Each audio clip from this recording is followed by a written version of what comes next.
Man, what's going on, everybody? This is King David, and I am here with my co-host Rebecca Loving. How you doing today? I am fine. How are you? I'm straight, man. This motherfucking Lady Q on Instagram.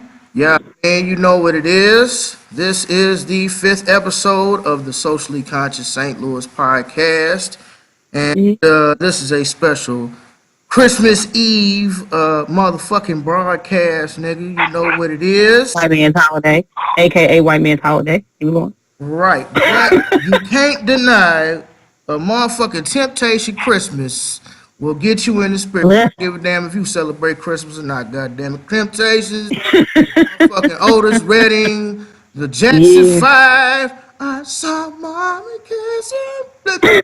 Hey. But anyways, man, we got a real special guest in the building. Yes. First guest, as a matter of fact.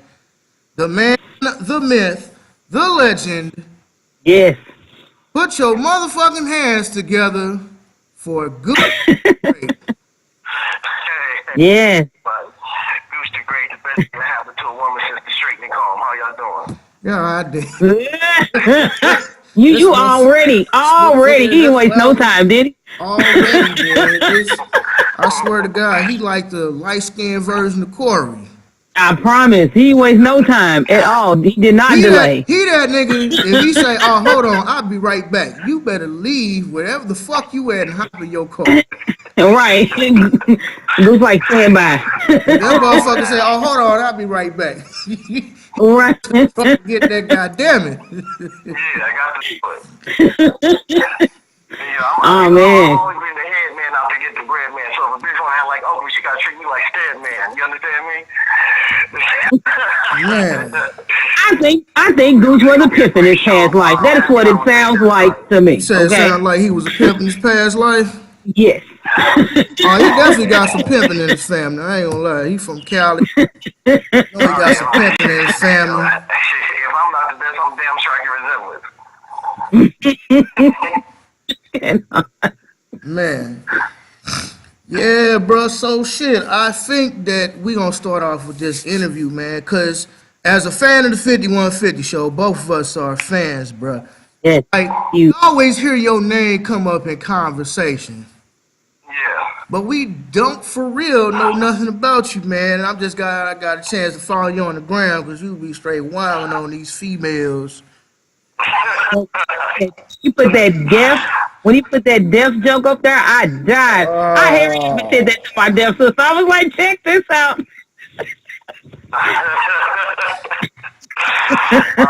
I mean, look, man, my life's an open book, man. You can ask me anything. I got you. Let's do it.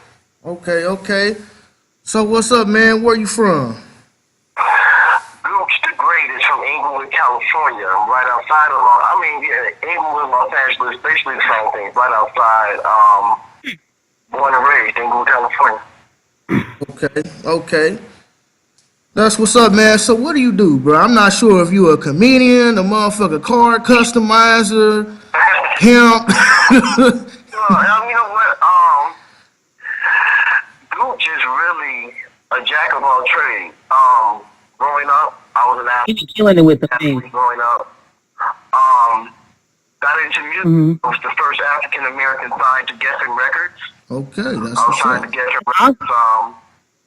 I wrote songs for many people. Did my own album. It's called A Lot on It. You can look it up online. I did songs with Tina Marie, Johnny Gill, Tupac, Cool. Come on. Man. Baby. Come on with it, Gooch. Just to name a few. A few? He's like, I'll just name a few people. Come on with it, Gooch. I never started Purple Rain, but I'm still a Prince. Hey, man. Shit. I'm the son of I'm a son of a gynecologist, so I grew up knowing about the field my life. I'm not a comedian. My dad used to always tell me when I was a kid, man, the big dick to get your apartment, a personality to get your house. So I guess that's where I live. I live in like a mini mansion. So I know to have a personality. I know that you can get out of a lot of trouble or get yourself into great trouble with a great personality. Yeah. Man. Yeah. That's cold-blooded, bro. That's one hell of a resume. And I that don't think we were prepared for that. apparently, your whole family is a group of thorough men and women, man. Out here, like, making big moves. I know you was going off on this hair-hatted hooligan on Instagram. Oh my gosh. I shouldn't see And that. she's like, you don't know about protective style.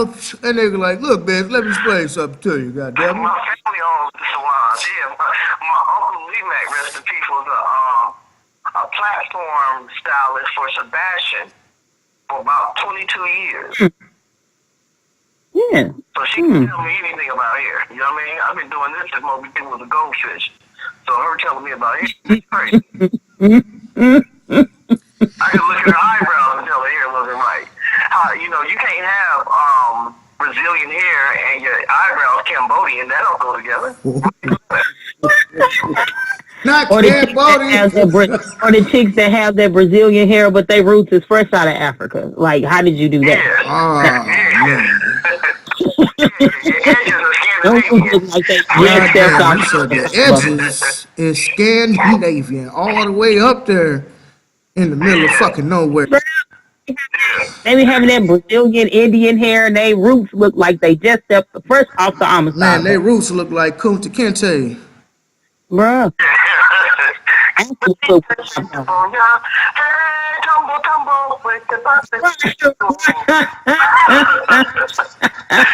I cannot.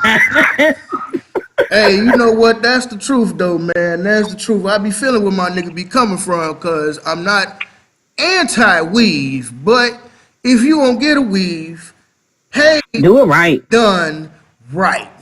I be seeing gals like, you got that jet black shit, but then, when it go up to the hair, like your hair is like a charcoal black, the other one's like a pitch black, you be like, okay, like that don't even match. Like, what you doing, baby? This is what I have a problem with. I had a chick that'll be Kimberly Jackson on Monday, but when she get her hair done, she be like Kimberly Ordonez or Kimberly Lowe. She changed her whole last name on the gram. I mean, she want to change her. Wow. Is she not fooling anybody? What the hell? Wow. But you know what the craziest thing is? To me, I think it's more so like, don't just let the hair become your identity. Like, don't wear it so much to where it, like, nobody recognizes you without the hair. Like you've been wearing weaves for 15, 20 years, and then as soon as you leave the house, people think that you just broke to this house because don't nobody recognize you. You know what I mean? Right.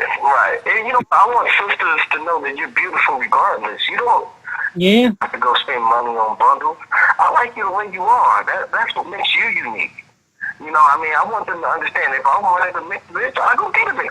It's just like a car. I don't want you to be a Lexus and put a Mercedes emblem on. I know you're not a Mercedes. I know the real from the fake. I like you for you. Just be who you are. If I want a chick, if I want a WNBA looking chick, I know where to go find that too. Just be who you are. Let me like who I like. Right. Just look like the struggle that you used to. Or I got a perfect example of this. This was when we was in school, David. We was in school. We was getting ready to go to trade. We all loaded the bus. This chick that I was cool with always wore weaves. So, always. And then for like 6-7 months straight. And then the next day when she got ready to get on the bus, she was dating this guy. And when she, was getting on the bus to sit next to him, he looked at her and didn't know who she was. Like, he for real did not know who she was without the hair and makeup. He was like, who are you? And everybody started laughing. And it was crazy because her hair was real short. It was real thin all throughout. And nobody knew who she was. And she was like, it's me, such and such. And he was like, I don't know you. He was like, I know you. It's me, bro. This what we did yesterday. He looked like he looked shocked, hurt, and disgusted all at the same time. So don't let it become your identity. Like, you don't have. That's what I have a problem with. I don't like the chicks just, they don't have weave in their hair. They're sad. They don't even want to go to the store. I don't like that. I want you to be proud of who you are, regardless. Because as a man, You think LeBron James gives a fuck? Man, he has his hairline received, and they're still playing ball, dunking on people. You know what I mean? Stephen A. still on TV. As men, we adapt. You Fuck Stephen A. Put weave in their hair and stuff like that. We just are who we are. Hey, now Ron do care about that hairline. Nigga be getting that Dr. Fill-In. He done had that little spray shit on that motherfucker. You be like, Brian. And when he don't see him with them extra big heads, This Stephen A. Smith ass. Well, Stephen A. hairline looks like an upside down true religion. Bruh. Religion sign. Steve, Oh my God. look like Horseshoe Lake up in Illinois.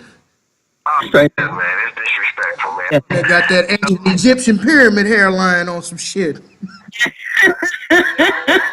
Ancient Aztec, ugly, coon ass motherfucker. Fuck you, Stephen A. I can't look at Stephen A. too long. He irritates my soul. I'm a big Stephen A. fan, but lately he's been trying to stand up for the people, man.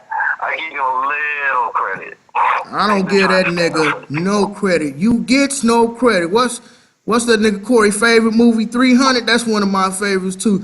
We No. give them no quarter. Fuck Stephen No. Smith. If I see that bitch nigga, I'm kicking him straight off the cliff with that ugly ass humpback nigga. That's exactly what the fuck he act. You want to be down, Leonidas? I want to be there for you. I will fight you. Be like, nah, nigga, you good. You clean up these dead bodies though, bro. You clean up these dead bodies. No, I ain't finna do that. But you can get on TV. I do believe, like, Huh? What? I have a question for the two black men that's on here right now. So, is there such a thing as if you coon for so long, there's no coming back? I think it just becomes a part of your identity. I think some people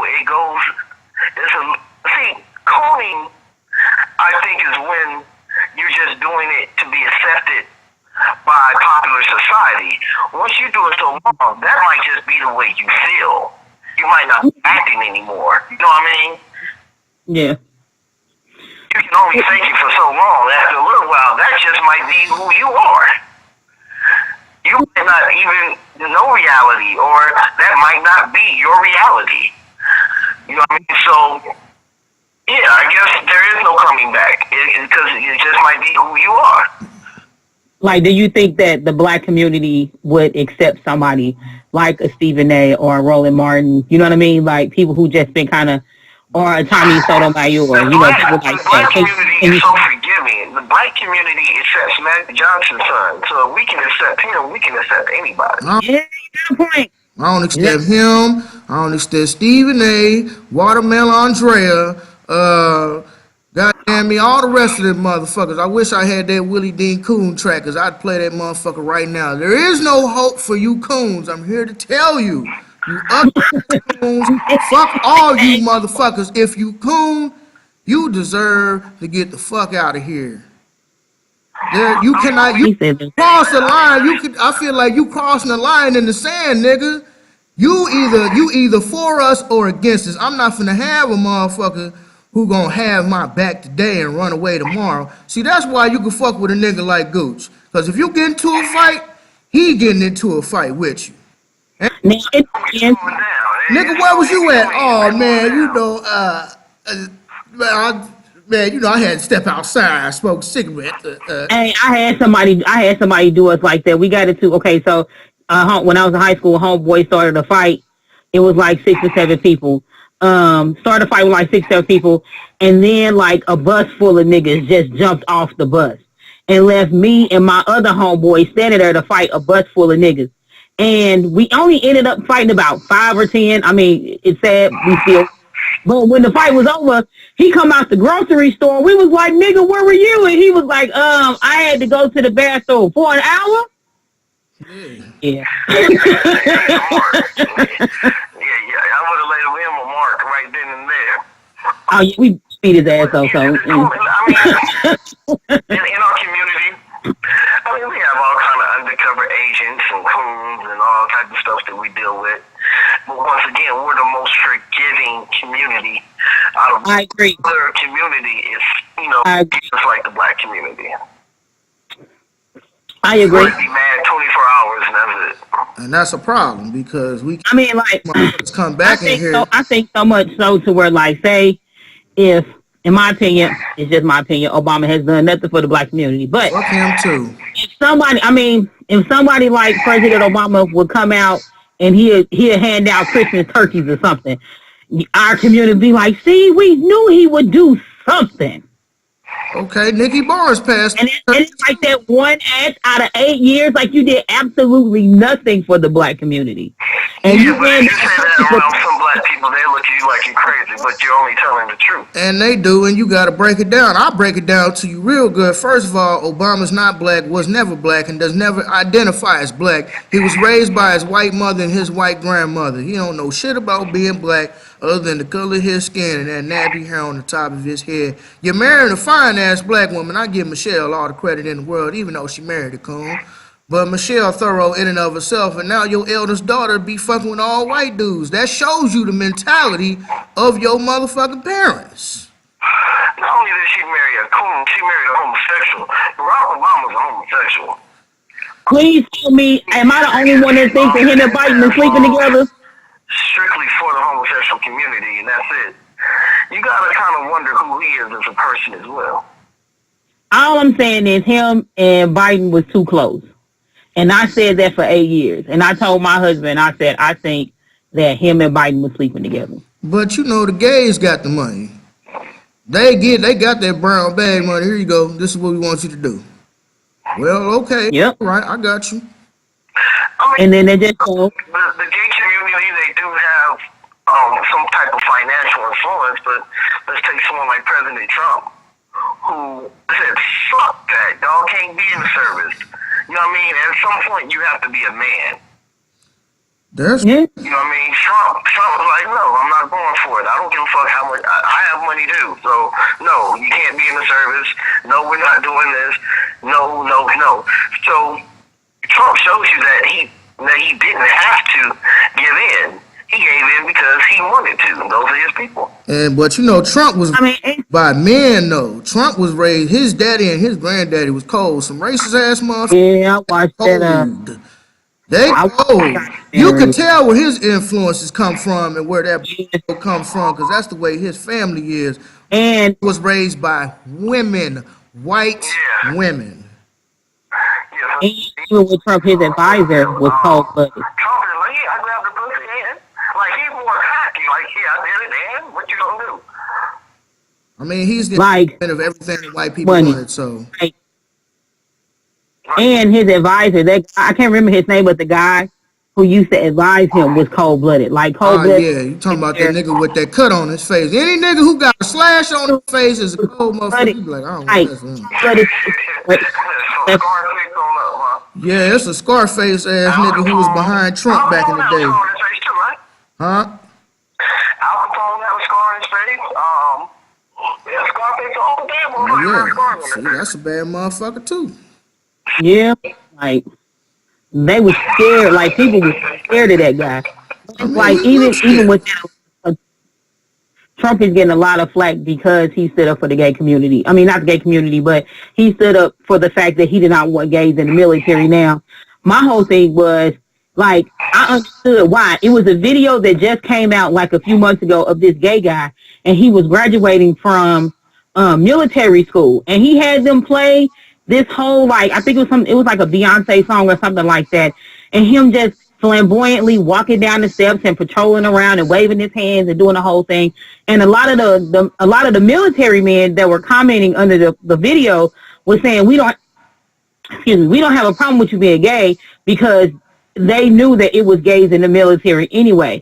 They was like, they felt like it was just a disrespect. Like, that's not how you act when you at your job. So why do it and feel like it's okay for the military? And a lot of the LGBT community was coming saying, oh, y'all bashing him because he's gay. Like, they just looking past the whole fact that we don't care what you do. It's just how you represent us. It's called selective outrage. Fake outrage. Fake nigga. Fake outrage, dog. Because the first thing they want to do is label you as homophobic. Oh, you homophobic. Okay, let's take this word homophobic. Homo is Greek for same.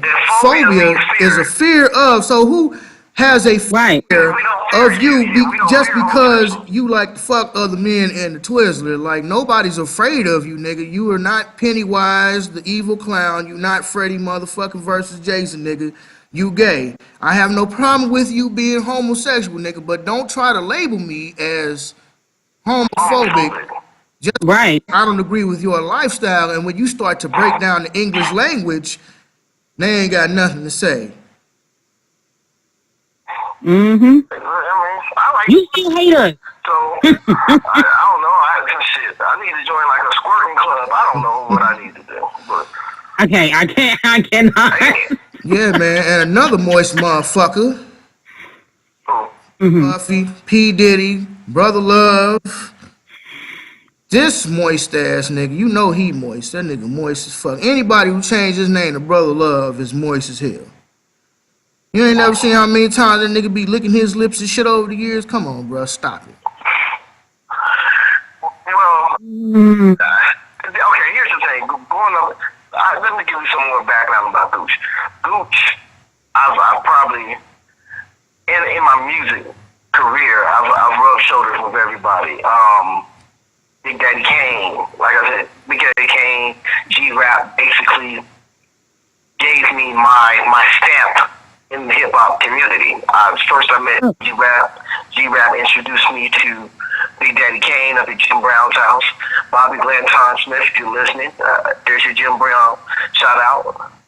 And through Kane, I met everybody, you know, from Prince, Benny Medina, everybody. And when I got signed to Geffen, of course, you know, my world opened even more. My god brother's Mike Tyson, and through Mike, I met a lot of people. I never had a problem with Puff. I've never have even seen him do anything moist. Have I heard things? Of course. I mean, I think everybody has. I don't think there's a successful person that high who hasn't had a type of gay rumor or something said about him. But I go by people's actions. You know what I mean? Entertainers out there who do some bullshit, and I kind of question, like, hey, that's not. Like 50 goes crazy on Diddy every time he gets a chance to. Have you noticed all the time 50 calls Diddy like gay or something? 50 kind of talk about everybody, but yeah, he do be going in on Diddy. 50 goes hard on Diddy, so once again, I don't know if it's something he knows personally. Right. Or, you know, like we said, 50 just goes in on everybody. He doesn't care. Right. But, you know, this thing with dude trying to buy the Carolina Panthers, I think is a crock of shit. Diddy has never been for the black community. Diddy is not, as far as I'm seeing from the outside in and growing up in the shiny suit era, Diddy has never gave a fuck about nobody except for Diddy. Like, that's why the nigga ain't got no label right now, because you single-handedly screwed everybody who was fucking signed to you. It was an interview that came out, one of his former artists, that dude alleges that he had Biggie killed because Biggie was gonna go to another, was gonna go start his own platform. Now I can neither confirm nor deny, but I like Diddy, I guess, back in the day. I guess it was cool for him to get out in front of the camera and do all that back in the days. Okay, that was cool then, but as far as right now, why the hell you a grown-ass attention-seeking motherfucker? And this, you know, that's some female shit where you always trying to seek attention, where you always trying to get in front of the camera and you trying to make a spectacle of everything. You trying to make a spectacle out of buying the Carolina Panthers, and there's no fucking way in hell he's ever going to be able to buy the Panthers. No way. There's no way. Even if he had enough money, which he doesn't, and there's no nigga in this world who has enough money to buy the Carolina Panthers. Yeah, I was reading down the list of things that they have to have, and they only accept cash or. I'm sorry, sweetie. Let me say this. Okay, the Carolina Panthers, when they go for sale, it's gonna be at 2.5. Dude who's stepping down owns 50% of that, so half of 2.5 is gonna leave us at 126, right? No, 125. No, 165, whatever. 1,650,000. $1,650,000,000. So, did he have that? No. Could he get a partner and do it? There are other partners of the Carolina Panthers. Dude didn't own it. He owned 50% of it. Could he get together and do it? Yeah. I mean, but as far as billionaires, this African cat who's worth like, I think, 20-something billion. And then there's an African sister who's worth like 10 billion. And then, you want to work your way down to like the Oprahs and the Bob Johnsons. See, but being worth something and actually having it cash liquid are two different things. Right. I think Diddy could come together, just like Magic Johnson came together and, had a team and they got the Dodgers and, the LA Sparks and those type of things. Magic Johnson is a non-threatening Negro, and he smiles all the time. That's why they're going to let them do it. But what I mean when I say is there's no amount of money that's going to allow you to buy a team, it's not about the money. Even if you had the money, you can have Oprah and all the goddamn black billionaires you want. But first of all, you got to understand that the NFL is the good old boys club. All these owners are the good old boys club. You a nigga. They not finna let you in the good old boys club, especially when you get out here and you talking about some, man, I'm gonna sign Colin Kaepernick. They really not gonna let you get out here and buy no team. Like, I think that's where he went wrong by saying that. He should have fell off of that. What you do is, if they do let you in the door, they happen to let you in the door to buy that organization or franchise, then you hire who you want to hire. But you just can't go in saying this is that's not gonna happen. They didn't. You have to meet. It's a lot of criteria that you have to meet, and it's not even just the money. And I'm not even talking about like money or skin color. I'm talking about like the for real logistics. Like, to buy that team, you gotta I mean, they literally say that you gotta have enough money to potentially cover your team's expenses, as well as you can't have a certain amount of debt. Like, you can't have over, I think it's $250 to $300 million worth of debt or something like that. Like, it's a lot of criteria that you got to meet to even be considered to buy that team. The thing is, here's the crux of the whole situation. 2/3 of all NFL owners have to vote you in the league. They have to be able to vote. And that too. Not going to vote you in. And here's the thing. Here's my problem. And it's not just Diddy. This is a lot of black celebrities. You don't own shit. You don't own a goddamn thing. What I mean is, you don't own shit. You don't own nothing. You don't own Revolt. You own a small piece of Revolt, like 1%, 1/2 of 1%. You don't own that motherfucker. I own my business, no matter how small it is. I own my business straight out. You don't own that motherfucker. He does not own Revolt.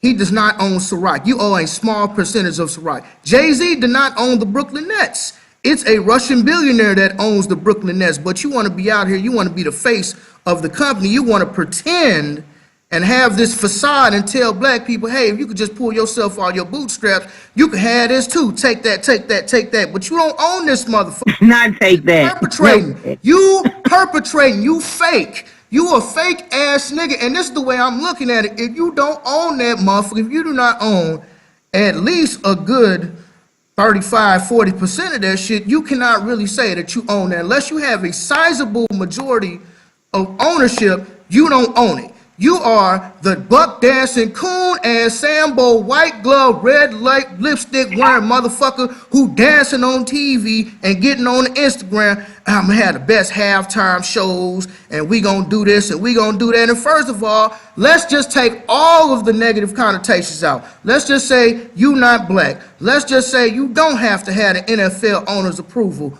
Why in the hell do you go online telling people your whole business plan on what you trying to do? Bosses don't talk about what the fuck they do. Bosses go out and make shit happen. You talk about it after you get the motherfucking team. After you bossed up and signed that paperwork, then you can say, hey, Instagram, Facebook, Twitter, I just bought this team. Okay, cool. It's time for some diversity. It's time to make some changes. But you out here perpetrating like you really gonna do something. And I feel personally, he is colluding with the NFL owners, trying to get black people back into watching football because they've been losing too much revenue. That's my take. But tell them how you really feel, David. That's how I really feel, man. You motherfuckers walking around here and you acting like you really doing something. Now, don't get me wrong. I give him credit for getting where he's at today. But your credit don't mean shit unless you're going to help your man. Diddy has fucked over everybody but Black Rob, Shine, Loon, Faith Evans. You done fucked over everybody. The first making the band. You fucked over all them niggas. Diddy is a shady ass nigga. And like I say, what the fuck you doing? You damn near 50 and you gotta spend all your time in front of the camera. You like a black ass Wendy Williams on some shit, nigga. You just wanna be seen. You wanna be heard. That's why Suge Knight spoke out against his ass at the motherfucking Source Award. If you don't want your nigga all in the video, all on the track, come to Death Row. Fuck this. Yeah, but Suge Knight crazy. That was a historical moment.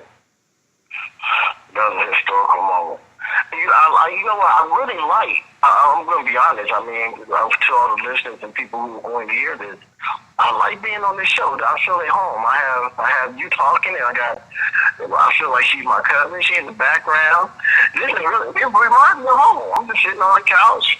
You know, I'm sipping on some, I'm not going to say the name because there's no sponsors on this show. Right. Right. I'm trying to promote black babies down these ways. Right. So, now unless Gooch gonna come out with a drink. You ain't got to fix that. Beautiful, man. Gooch gonna come out with some, Gooch gonna come out, ain't no telling what you gonna do. Gooch, you do everything. So Gooch, I can definitely see you come out with a drink. Hey, what's that? Them niggas be drinking the 1837. That nigga Goose gonna come out with a brandy or something. I want to come up with an abortion pill. I want it to be like a Gooch The Great abortion pill. But I want to make with a chick, with a chick. Like Plan B edibles, like cupcakes. Or something, He don't have a package. He don't have a package with a chick with a nappy weave and some dirty gray sweats and a bag of Flavor Hot Cheetos and some flip flops, some long nails, her patting her head. You gonna that's what your package gonna look like. Morning after pill. Here, good morning after cupcakes available now. Let me see. Okay, we Ain't gonna I have some great things on the thing. Yeah. I mean, if everybody done talking about Diddy, I say the next one we had, let me see, was feminism. We finna go in on feminism. Them hoes get on my nerves. Yes, and you know what? It's a negative side to feminism, and it's a positive side to feminism. Becky, you a woman. Yeah, okay. Well, Rebecca's a woman, so I sent everybody. Well, it was 2 sets of videos. One video was these black women who it's this group of black women. It's called Black Girl Surf, and I sent it to Goose last night, and the nigga thought I was crazy, like bitches in the water surfing. Weave ain't falling off. I'm like, no, these is all 100%. Exactly. But okay, let's stop right there. Black women in water. If you look in the historical context, Africans have never been afraid of water. Africans circumnavigated this globe thousands of years before the white man exited the Caucasus Mountains. So it is not unnatural for us to be in the water. It's just unnatural in these days and age where you starting to see more Olympic black swimmers and things of this nature. But historically, niggas ain't never been afraid of no water. Hell. I bet $1 versus a donut. If I throw a pool party this summer, you won't see one black bitch in the pool. Right. You got fake hair too. They all got fake hair. See, I see, you know, like I said, I work security on the Metro link, so I work security on a light rail line. I see like women from, you know, the worst of the worst to the best of the best. And one lady I be seeing, she actually works at she's a social worker. She works at this little fresh food market at one of my stations. I was talking to her one day. It was raining. I was like, man, where your cover at? Where your hood at? You know, what's up? You know, she like, oh, don't worry about it. I'm natural. I don't care. That's the difference. Women are natural, can get their shit wet. Now, don't get me wrong. If she just got it done, she might not go into the pool. She might wade into about 2.5 feet. But for them sisters who ain't got no problem throwing that shit back into a ponytail and diving in that pool, I could care less. I'd be all up in the pool, chilling. nigga, I could care less too. Shit, my hair be like, eh. I don't give a fuck. Right, done. Let me get my hair wet, goddammit. I would love to hear because you said there's two sides of feminism. Right. I want to hear the good side because I'm probably going to represent the bad side of it. So Yeah, I don't know any good sides of feminism. I have yet to see it. Maybe I can be enlightened. Okay, go ahead. Okay, so did you see the video that I sent you yesterday? I'm so anti-feminism that my phone wouldn't even play it. So please explain it to the audience. His phone was like his phone. He tried to pull up his phone, corrected his bullshit. Okay, let me start by giving some historical context. Historically, feminism is just basically a white woman's war against her white man. Historically, so we're just gonna throw that out there first and foremost. Now, it's just like I was having a conversation with this gal who I was talking to earlier this year. She considers herself to be a feminist. So I reposted a post that Gooch had talking about how the feminists ruin it for all the real women.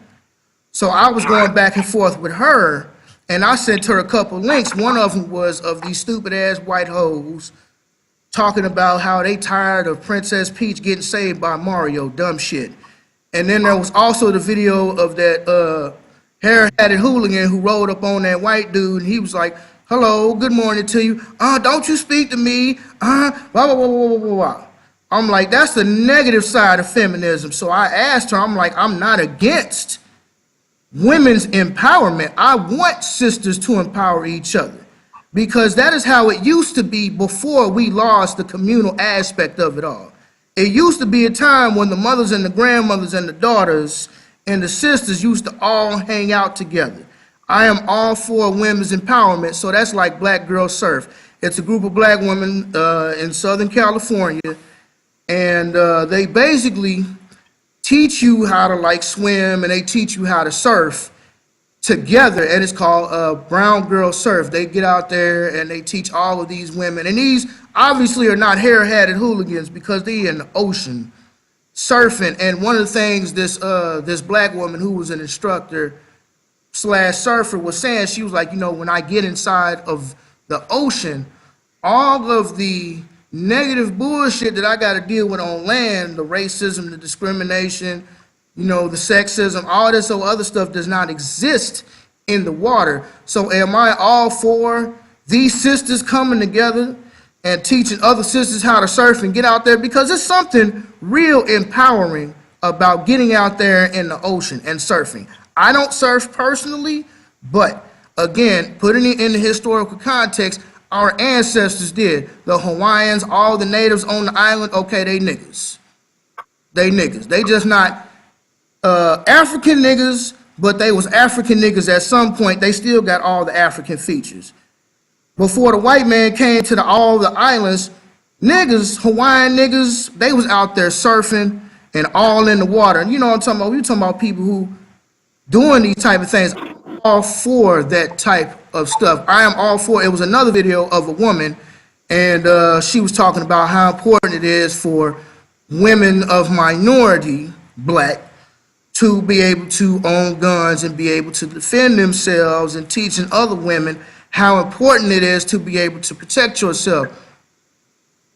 I think that is wonderful on the positive side. You know, we are communal people. It's just like, you know, we're coming into the season of Kwanzaa, and one of the principles is purpose, and it's talking about heritage and coming together and being together and working together.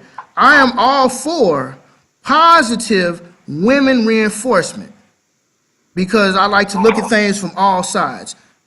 My Rebecca is one of those type of females that could sit you down and talk to you like a big sister and drop some jewels on you.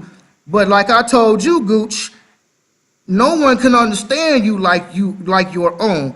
But Does that mean I am disregarding all of the negative behaviors that black women do? No. I had to go in on this chick earlier talking about Dr. Umar, and she was like, well, he lied because he said he was abstinent and blah, blah, blah, blah, blah, blah, blah. I'm like, that's some typical dumbass woman shit. You mad at Dr. Umar because he said he was abstinent, and that's what you tripping about, bitch? Fuck you. And fuck that goddamn dirty ass dildo you rolled in on, bitch. You the type of people that's causing that man to be in this type of situation. That's the dumb shit. That's the side of feminism. Dark side of feminism is bitches who think that you can't say nothing to them. And I mean bitches as in female dogs. Well, I think most black feminists or feminists, period, are borderline lesbians, if not full-fledged. I agree. I agree. Because most feminists Basically, I agree. are women that really don't mind being women. A lot of their views and how, okay, perfect example. Even though she's married, I think Hillary Clinton is a back bitch. But, of course. and let me tell you why she didn't win. She went past since to and been a brother to a funeral. No, I'm not to cold science. If Hillary Clinton was to win the presidency, her thing, her being a feminist, oh my God, okay, I'm a woman. Women need to get out here in the workplace. We can be against the men. We can get out here and work. Whereas is a real woman doesn't want to win. She wants a winner. Real women don't mind their man being the boss, because the more their man bosses up, the more they can stay at home. That's real. If your man is a boss and getting it, then shit, I can get back and relax. So feminists fuck it up for women who don't mind being traditional women. That's real. That's real. And I'm glad you said that, because it's just like I was talking to Mona. And I know she's a feminist, like I say. If you are using, feminism is much like religion, or if you are using it for positivity, it's like a force. You got the dark side of the force and the light side of the force. I said, now, I understand that not all of you women are like this. Now, my question is, where are you feminists who condone this, condemn that type of behavior? Well, all men should die and blah, blah, blah. I said, where are the women who you call feminists like yourself?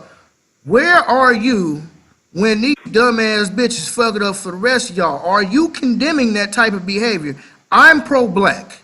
I condemn other black people who say that white people should die. No, that is not how you operate. Yes, some white people have done some fucked up shit. Most of them are indoctrinated by the system. But am I going to throw all white people in the boat for the actions of some?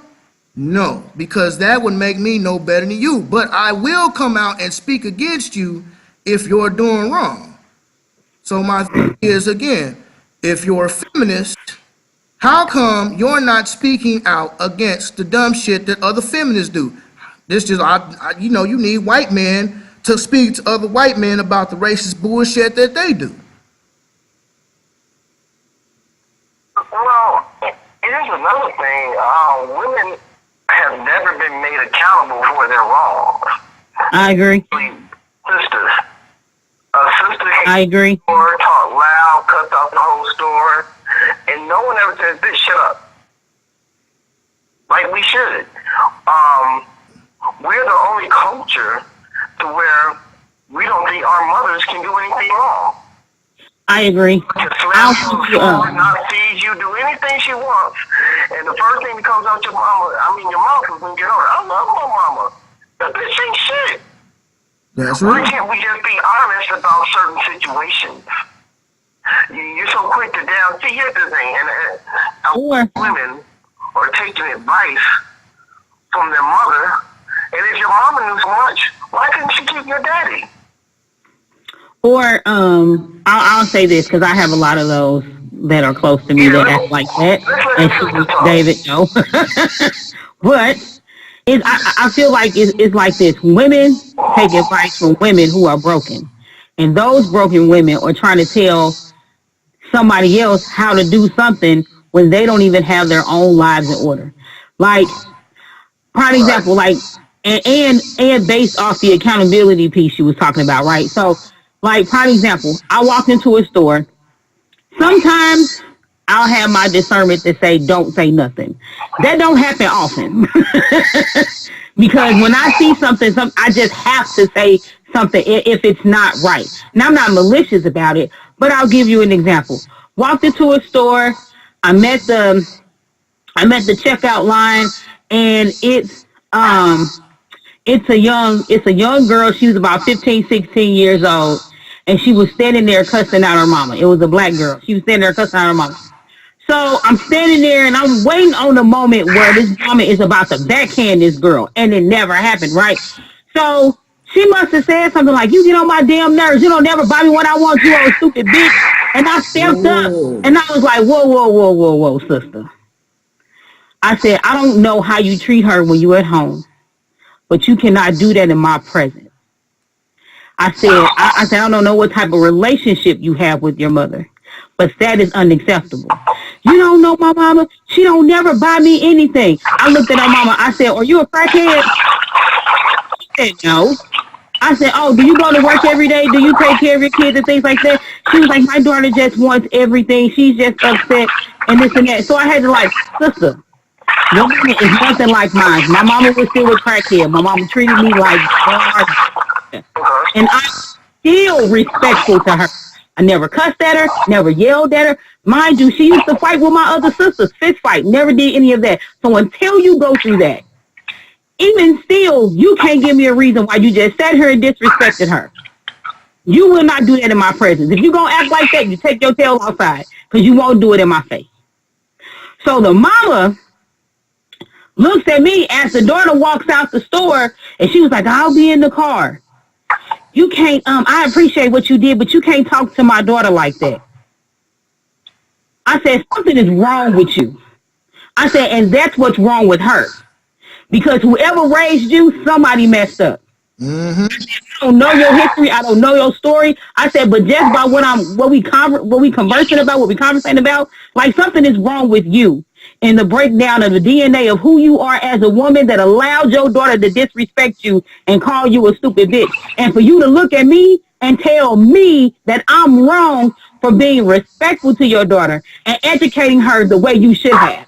You should have told her no when she was 3. Now she's 16 and you finna go buy her a new car for her birthday, I'm sure."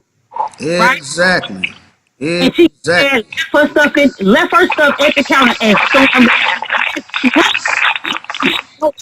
She don't know what she's talking about. And the lady at the counter, she was like, "Do you have children?" I said, "I do not." She said, "Great mother." I ain't even had to pay for my stuff. She just let me walk out. She was like, "Don't worry about it. I got it, sister. Thank you." Like, that's the type of stuff that pisses me off with the breakdown of who we are as women. That feminism bullshit, that's some stuff that women will be like, they'll come to you and say, "Well, why is it that when you playing Mario that the princess always got to be saved?" Don't nobody care. We're playing the game. Like, who would even think that far? Feminist is, to me, feminists are feminists when it's conducive for them. Serves them at the time. That's how I look at feminism. When it serves your purpose of what you want to accomplish at the time. I can't. That's a bigger issue within the black community because there's a lack of accountability across the board. Now, like I say, I am all for women empowering other women. That's what you need. Like I say, there was a time when you used to have to sit around the old folks and listen to them talk and joke and laugh and have the old folk educate you on the things of this world. We have lost that family dynamic. Like I say, if it's not so much what you have, it's how you use it. You dig what I'm saying? The Bible is the Bible. There's a lot of shit in the Bible that's fucked up, but if you take it and you actually translate it and understand, like, okay, I can use this to teach black people this, or I can use this platform to teach these women this. What are you teaching women? Are you teaching women to be accountable for their own actions? Because if you are truly for women empowerment, how can you truly empower your sisters if you're not calling them to task when they do wrong? And that's why I say, where are the so-called feminists, especially the black ones, who are calling other black women to task for their poor behaviors? And I get it. It's a generational thing. Your mama failed you, and your grandmama probably failed your mama. I can agree with that. Before you already lost. Exactly. I'll say this, like, for me, like, I can honestly say that I had a mother who completely failed me. Like, completely failed me. But it was just something about me that just was like, I don't want to act like that. You know what I'm saying? Like, and it wasn't because I was around anybody special or anything special. I just didn't want to be that way. And to me, it just didn't feel right. Exactly. When you see people acting a fool and stuff like that. So, I mean, I agree. I am all about women empowerment. There's nothing wrong with, helping your fellow sister, and there's nothing wrong with that. I mean, honestly, it really isn't. Shout out to the But it becomes a problem. Yeah, shout out to my girls. But it comes a problem when they say, okay, well, it's almost like they say, oh, we're all for women empowerment, but that doesn't include accountability, when it should include all of it. It should include all of it. It's a lot of women that got some men killed over some nonsense. It's almost like you want me to treat you like a woman, but you want me to treat you like a man. Because you say, okay, well, don't say that, well, you can't say that I can't do anything that you can do because you are a man and I'm a woman. Okay, so then when I start to treat you as if you are a man, then, well, I'm still a woman. So you hoes are confused. Hold up. Pause that. You hoes are confused. That. I'm glad you said that. I'm so glad you said that. Because women seem to think, I love you too, Gooch. Women seem to think that equal means the same. Equal is not the Well, same. of course it is, David. I mean, to the feminist. You a goddamn lie. You a goddamn lie. Take it all the way back to your great-great-great-great-granny, goddamn it. I'm telling you. I'm telling you right now, equal is not the same. Because men are biologically 30%, like 23 to 30% larger in body mass index than a woman. For a reason. For a reason. I like the fact that if I need, like, don't get me wrong, my uncle, and I didn't mean to cut you off, my bad, but if my uncle taught me how to fix a car, I know how to fix a vehicle. But David, who was I calling with if I needed my tire changed? Hey, friend, can you come change my tire? I mean, I don't know. I just don't want to do it. Like, I know this sounds trifling. It sounds lazy. If I have to do it, I will. But if I needed something fixed on my car, I'd be like, hey, David, you free, man? Can you come over here and look at my car? And I'd be right out there with him. You want something to eat? You want something to drink? I mean, I don't know. Like, I don't understand the women that get upset because they be like, oh, well, I can do anything as a man. I can fix my own car and I can do this. Let me go flatten your tires real quick and see if you get the change in them. And what are you doing? Calling the man to come fix it. Help me understand the logic behind that. She gonna call goddamn. Does any of that make sense? All this feminist shit is so out of control. I don't even feel bad when I see y'all getting your ass whooped anymore. I used to feel bad as a kid, like, oh man, that's fucked up. Now I don't even give a fuck.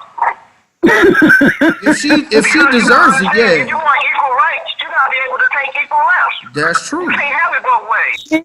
All right, so equals not same. Like, there are things that a woman is designed to do in the grand scheme of the universe. Let's just put it to you like this. People and trees are equal, but we're not the same. And what I mean by that is there are things that a tree needs that we have, and there are things that we have that a tree needs. Trees exhale oxygen. Trees, plants, flowers, they exhale oxygen. We as human beings need oxygen in order to survive. We exhale carbon dioxide, which trees absorb in order to help them grow. That is equal.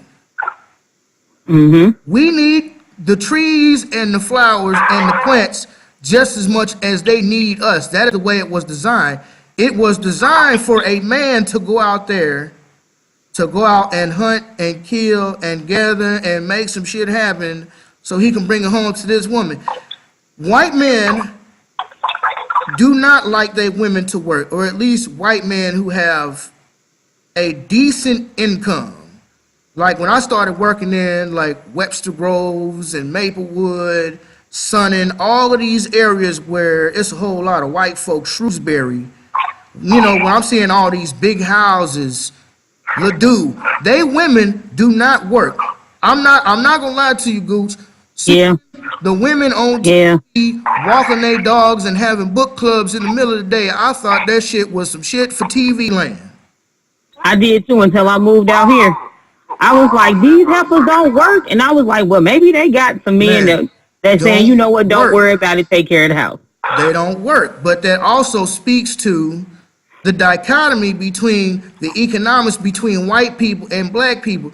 And as I sit and I analyze these people, they got 2, 3 newer nice cars. Now, like I say, most wealthy people don't buy Lambos and all that old fuck shit. They don't buy that. Okay, they drive like slobs and old Chevy Suburbans and shit from like 2015. So I would notice they would have a big ass like 5, 6, 7, 8 bedroom house, 2, 3 nice cars, have plenty of property, and they women don't work. They take the kids to school, they go out, walk the dogs, and have book clubs during the middle of the day, and they all go into groups and shit. I'm like, holy shit, that's crazy.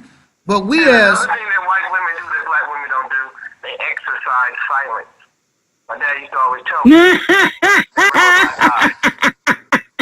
Once you learn how to exercise silence, everybody's world can move. You see, opinion, to be able to voice an opinion comes with a price. I don't mind you talking if you're going to have these bills, but if you don't plan on doing that, shut the fuck up.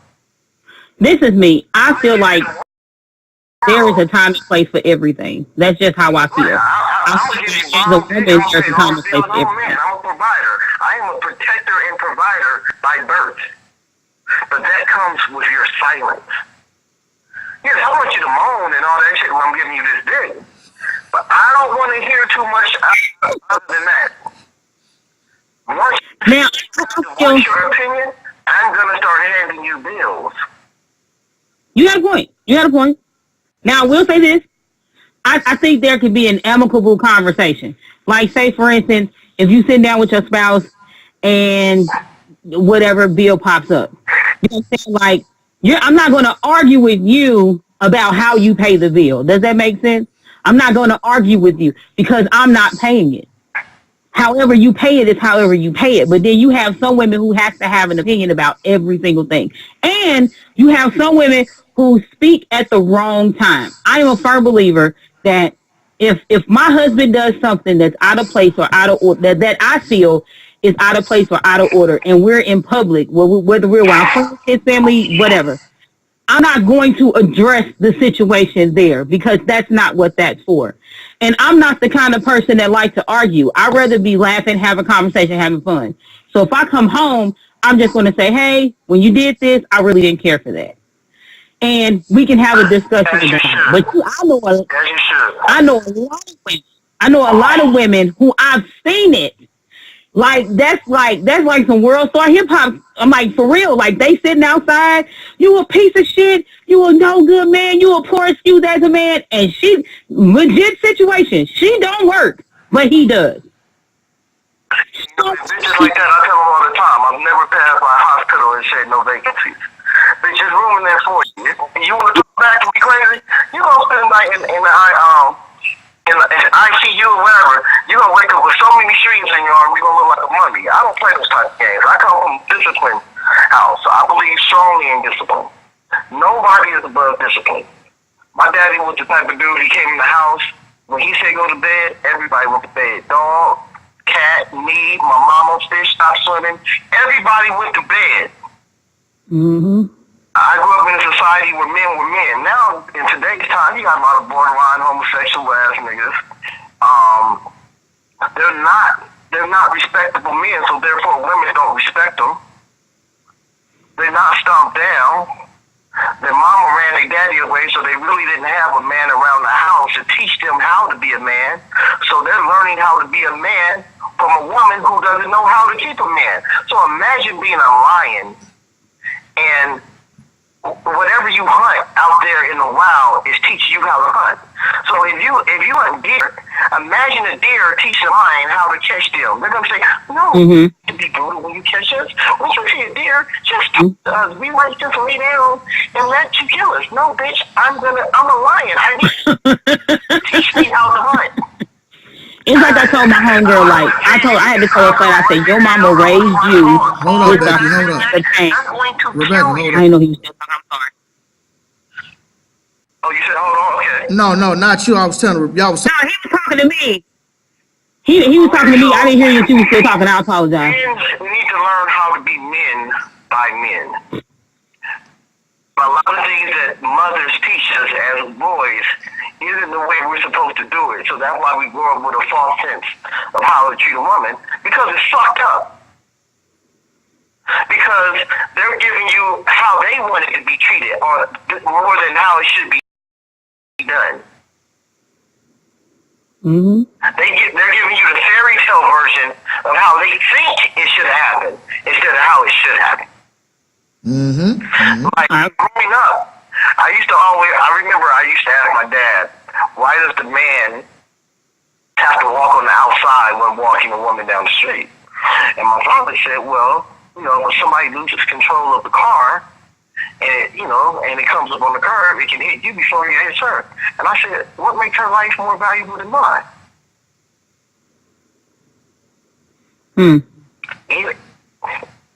And I used to always wonder, okay, well, Dad, why do we always have to open the door? Well, if you open the door for the lady, she gets in the car, just say someone comes up and robs you, the woman is in the car safe while you're getting robbed. Well, Dad, if I make all the money, right. And that's only for women who deserve that type of behavior, though. And going back to, I was going to say, going back to what Rebecca said, there was a time, and it's just like my mentor and his wife. There was a time they walked into a TV store back, I guess, during the 70s. And the salesman kept trying to talk to Nancy. Oh, hey, we got these TVs over here. Blah, blah, blah, blah. She like, okay, talk to my husband. Like, she instantly curved him.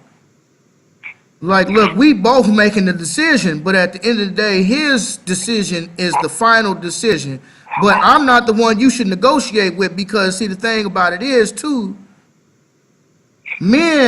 salesmen like to go to whom they deem the weaker person. So when he spoke him, my mentor's like 6'6", 6'7". His wife is probably a good 5'6", 5'4".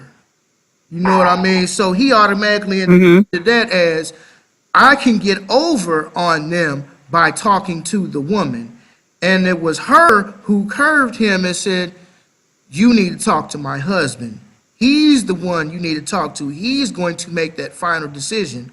But she's also the type of woman who had a career and raised 2 wonderful kids. And she still, to this day, still cooks home-cooked meals.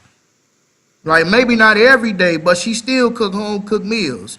She still respects her husband and respects his decision, because it's not about always seeing eye to eye, but you do have to respect the vision of what your man has, because there was a time when they had a big house out in the county, out in North St. Louis County. Had a big house. We were, at that time, we made a transition from going to church in the county to going to church in the city to try to help the inner city. And At first, she was kind of hesitant, like, well, I don't know, I really don't want to move into the inner city. I sold their house and everything. Well, I don't want to really move to the inner city. You know, it's dangerous and blah, blah, blah, blah. But she to trust him, and I mean, this was probably 11 years ago when this happened. So obviously they were older, you know, they're in their 60s now. So, but that was something that she had to trust in him in order to make that type of decision. And even still, you know it is the right move because God, the universe, whatever you want to call it, the higher spirits moved in a way where you really can't see or fathom that as a human being. She was like, well, I want a garage and I want a driveway and I want this and I want this and I want this. Well, most of North St. Louis City has no driveways. You know, it's the city, so it's all like street parking. They might have a garage, but they moved and finally found a house that was everything that she said she wanted. And even still, when they sold their house in the county, this was right when the bubble of the economy just burst. And they was like, oh, where you going, Robert? I'm going to the city to do ministry. Oh, okay, your house gonna sell. And everybody else's houses on the street was still up for sale. They house sold in, I think, like less than 3 months. And that house that they had paid for the rehab of the new house and still had money left in the bank. That's what a good woman has when you can trust a man. Who is calling me? I'll say this just real quick to what Gooch was saying when he was talking about women and basically the position that a man and a woman should play.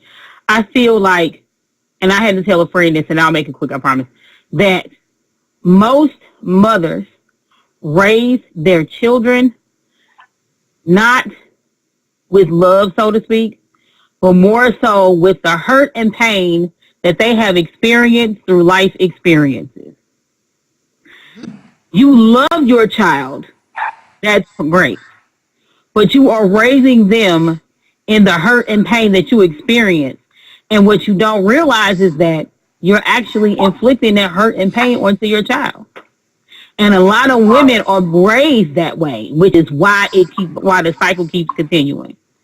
Because we are raising our girls with the hurt and pain of the things that we experienced in life. We're not raising them in the authenticity of what they would need to be able to deal with in the world. We are raising them with hurt, pain, and falsehood.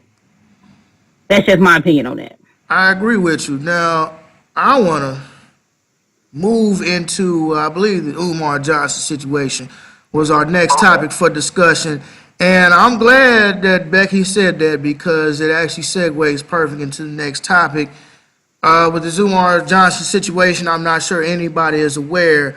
The brother is facing getting his degree snatched from him and getting all his certifications snatched from him because some coon-ass black people with this fucked up upbringing that Becky just got finished talking about is the ones who's constantly calling in, writing letters.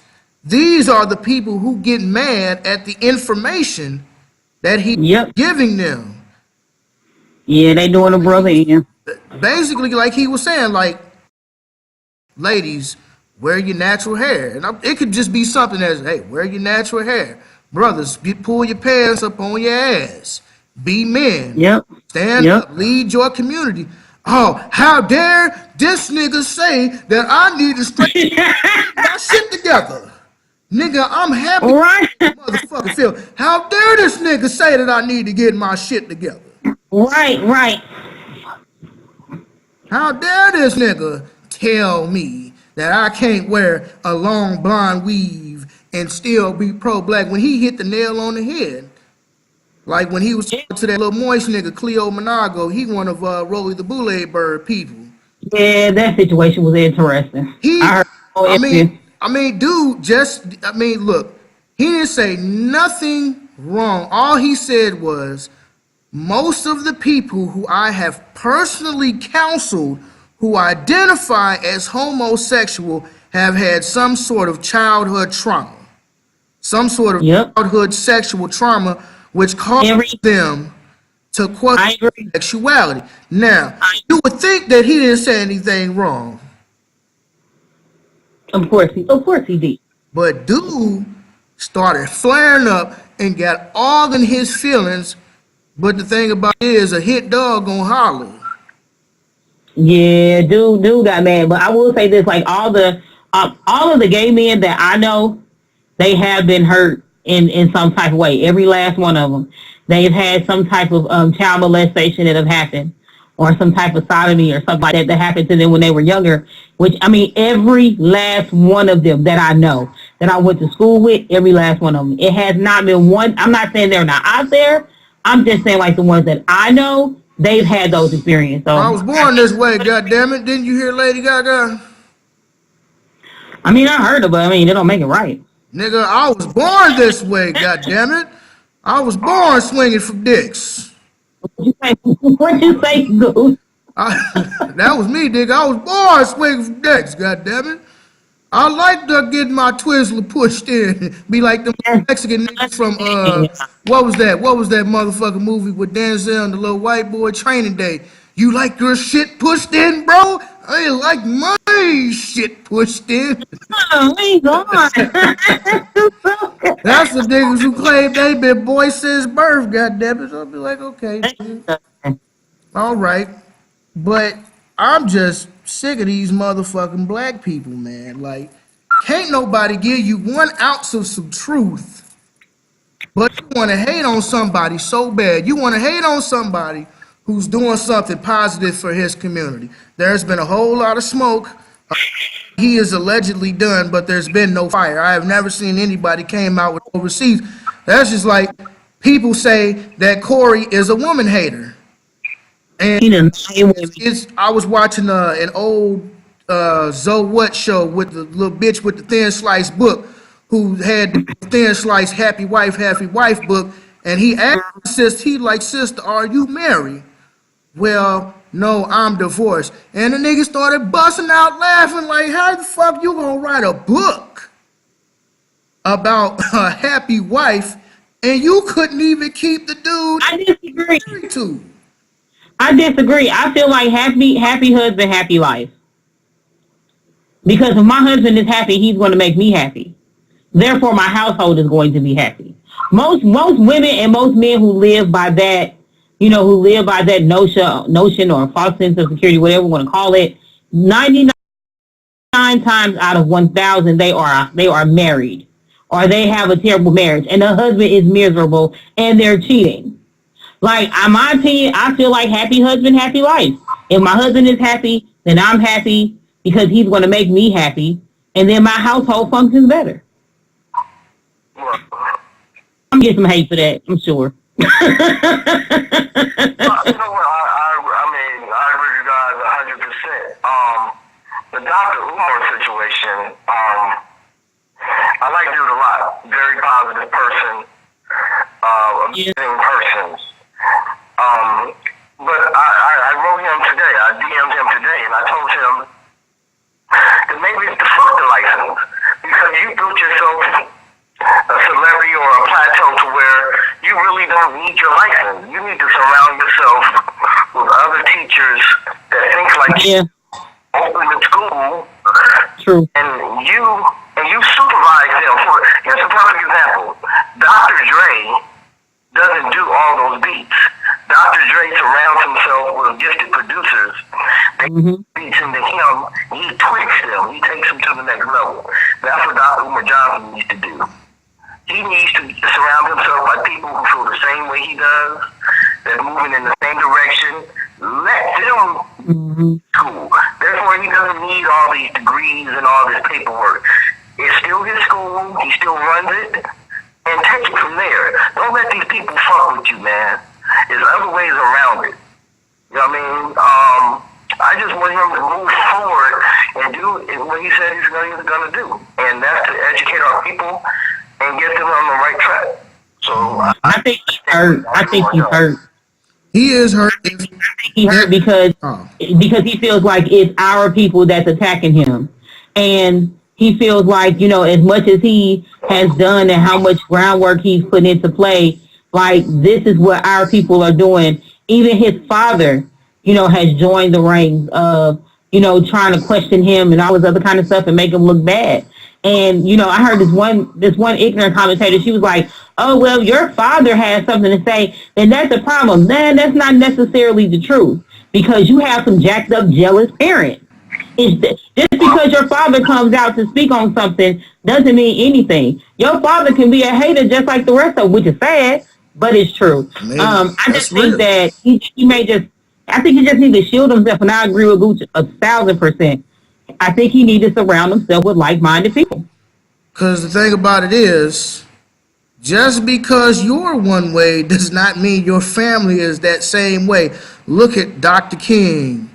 Yeah. King was a great leader of men and women. But Martin Luther King III is a big fucking coon.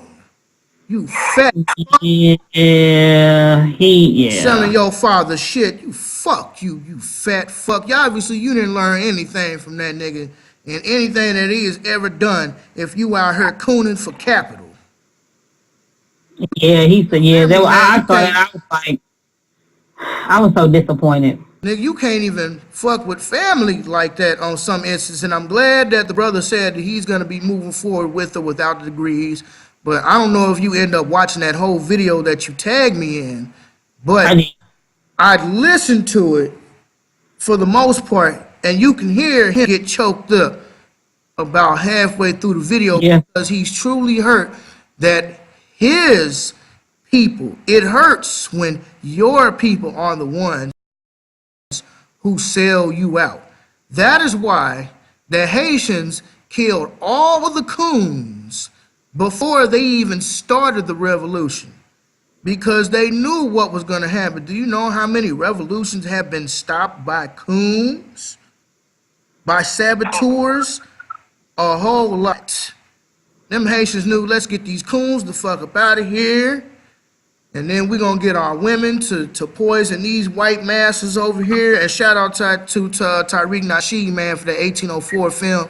It was fantastic. I have it on DVD and combed through it again, but it was definitely a fantastic documentary, man. And that's the thing.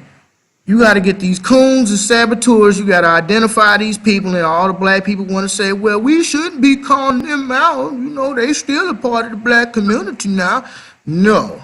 All the coons, all the Sambos, all the Watermelon Andreas need to be called out on they bullshit. Niggas need to set you out so we can know who you are. We ain't gonna fuck with you. But you know what? They trying to put Dr. Umar Johnson and Tariq Nasheed in the same boat, because this one guy got on Twitter and was like, yeah, get them both out of here. I wish it could be a 2-for-1 special. And people just keep saying, oh, well, he's not showing us what he did with the money. And I'm like, come on, do you guys really know how much it costs, all the logistics that entails, that he would need to purchase a facility? Just a facility. He still have to be able to hire, to pay people to teach. Like, it's so much, it's so many things that goes into it. You can't just collect some money and say, I'm going to build a school with this money. You still need resources for supplies. You still have to pay teachers. You still, I mean, it's so much that goes into it. It's so much that goes into it. I don't know, man. People just, it's irritating. I'm sorry. I just can't. But we'll irritating. But we'll go out and support motherfucker Ciroc because you think that's black owned. You go out, oh, you Ciroc boys, we Ciroc boys, we having a Ciroc weekend. And you promoting this shit, and the majority of that money goes back into the white man's pockets, but you can't donate to this man in his school because you don't know what he doing with the money. Come on, man. Yeah. Stop it. Stop foolishness. It is just damn right, downright foolishness. You want to give to some people who clearly don't give a fuck about you. Yeah. But the one man who says that I care about you, that I care about your boys, especially trying to teach boys how to be men, on a pursuit for at least the past 3 years since I've been listening to Umar, trying to find a school that he can afford and put in action, an independent school that is free from government control, from state control. Diddy has a charter school. Charter school is still subject to the rules and regulations of states. So don't sit up here and fucking tell me and give me this bullshit as, well, Diddy got a charter school over here, and Oprah got a school in Africa, but I bet you Oprah couldn't build a school on the south side of Chicago, can you, bitch? I bet you Locks won't let you build a motherfucker in LA, would they, Oprah? No, but they'll let you build a school in Africa. That ain't gonna do shit for us. But this man say, I want to take your boys and I want to snatch them away from the white supremacist society. I want to get their brains out of this TV. I want to get their brains out of this smartphone. Mess around with all these females, these little raggedy ass girls. I want to take them, man, and I want to put them around some positive people. But no, I want to hate on him. But when Steve Harvey does it, Mr. I don't give a damn about slavery, Mr. Yeah, he did say some that. goddamn me sugar-coated bacon to my black community. Yeah. Black people fuck with pork too much. But you want to sell motherfucking sugar-coated bacon to black Yeah. Sugar-coated bacon? sugar-coated. Yes, and okay, so you remember the guy? Did you see? I don't know if you saw this, Gooch, but when the whole Patti LaBelle pie situation came out, it was the guy who did. Yeah, I forgot something Chanel, whatever. He did a video basically singing about how good her pies was. So Steve Harvey had him come on his show to promote the sugar-coated bacon. And he was singing for this sugar-coated bacon. He even cooked the bacon on the show. Not kidding. Oh, nah, I'm not trying to be off the subject, but when the pie thing came on, that dude sings at a club in LA, as a matter of fact, in England. Yes. I had my penile reduction surgery, so I was in the hospital recovering. But I do remember that situation. I didn't know that nigga had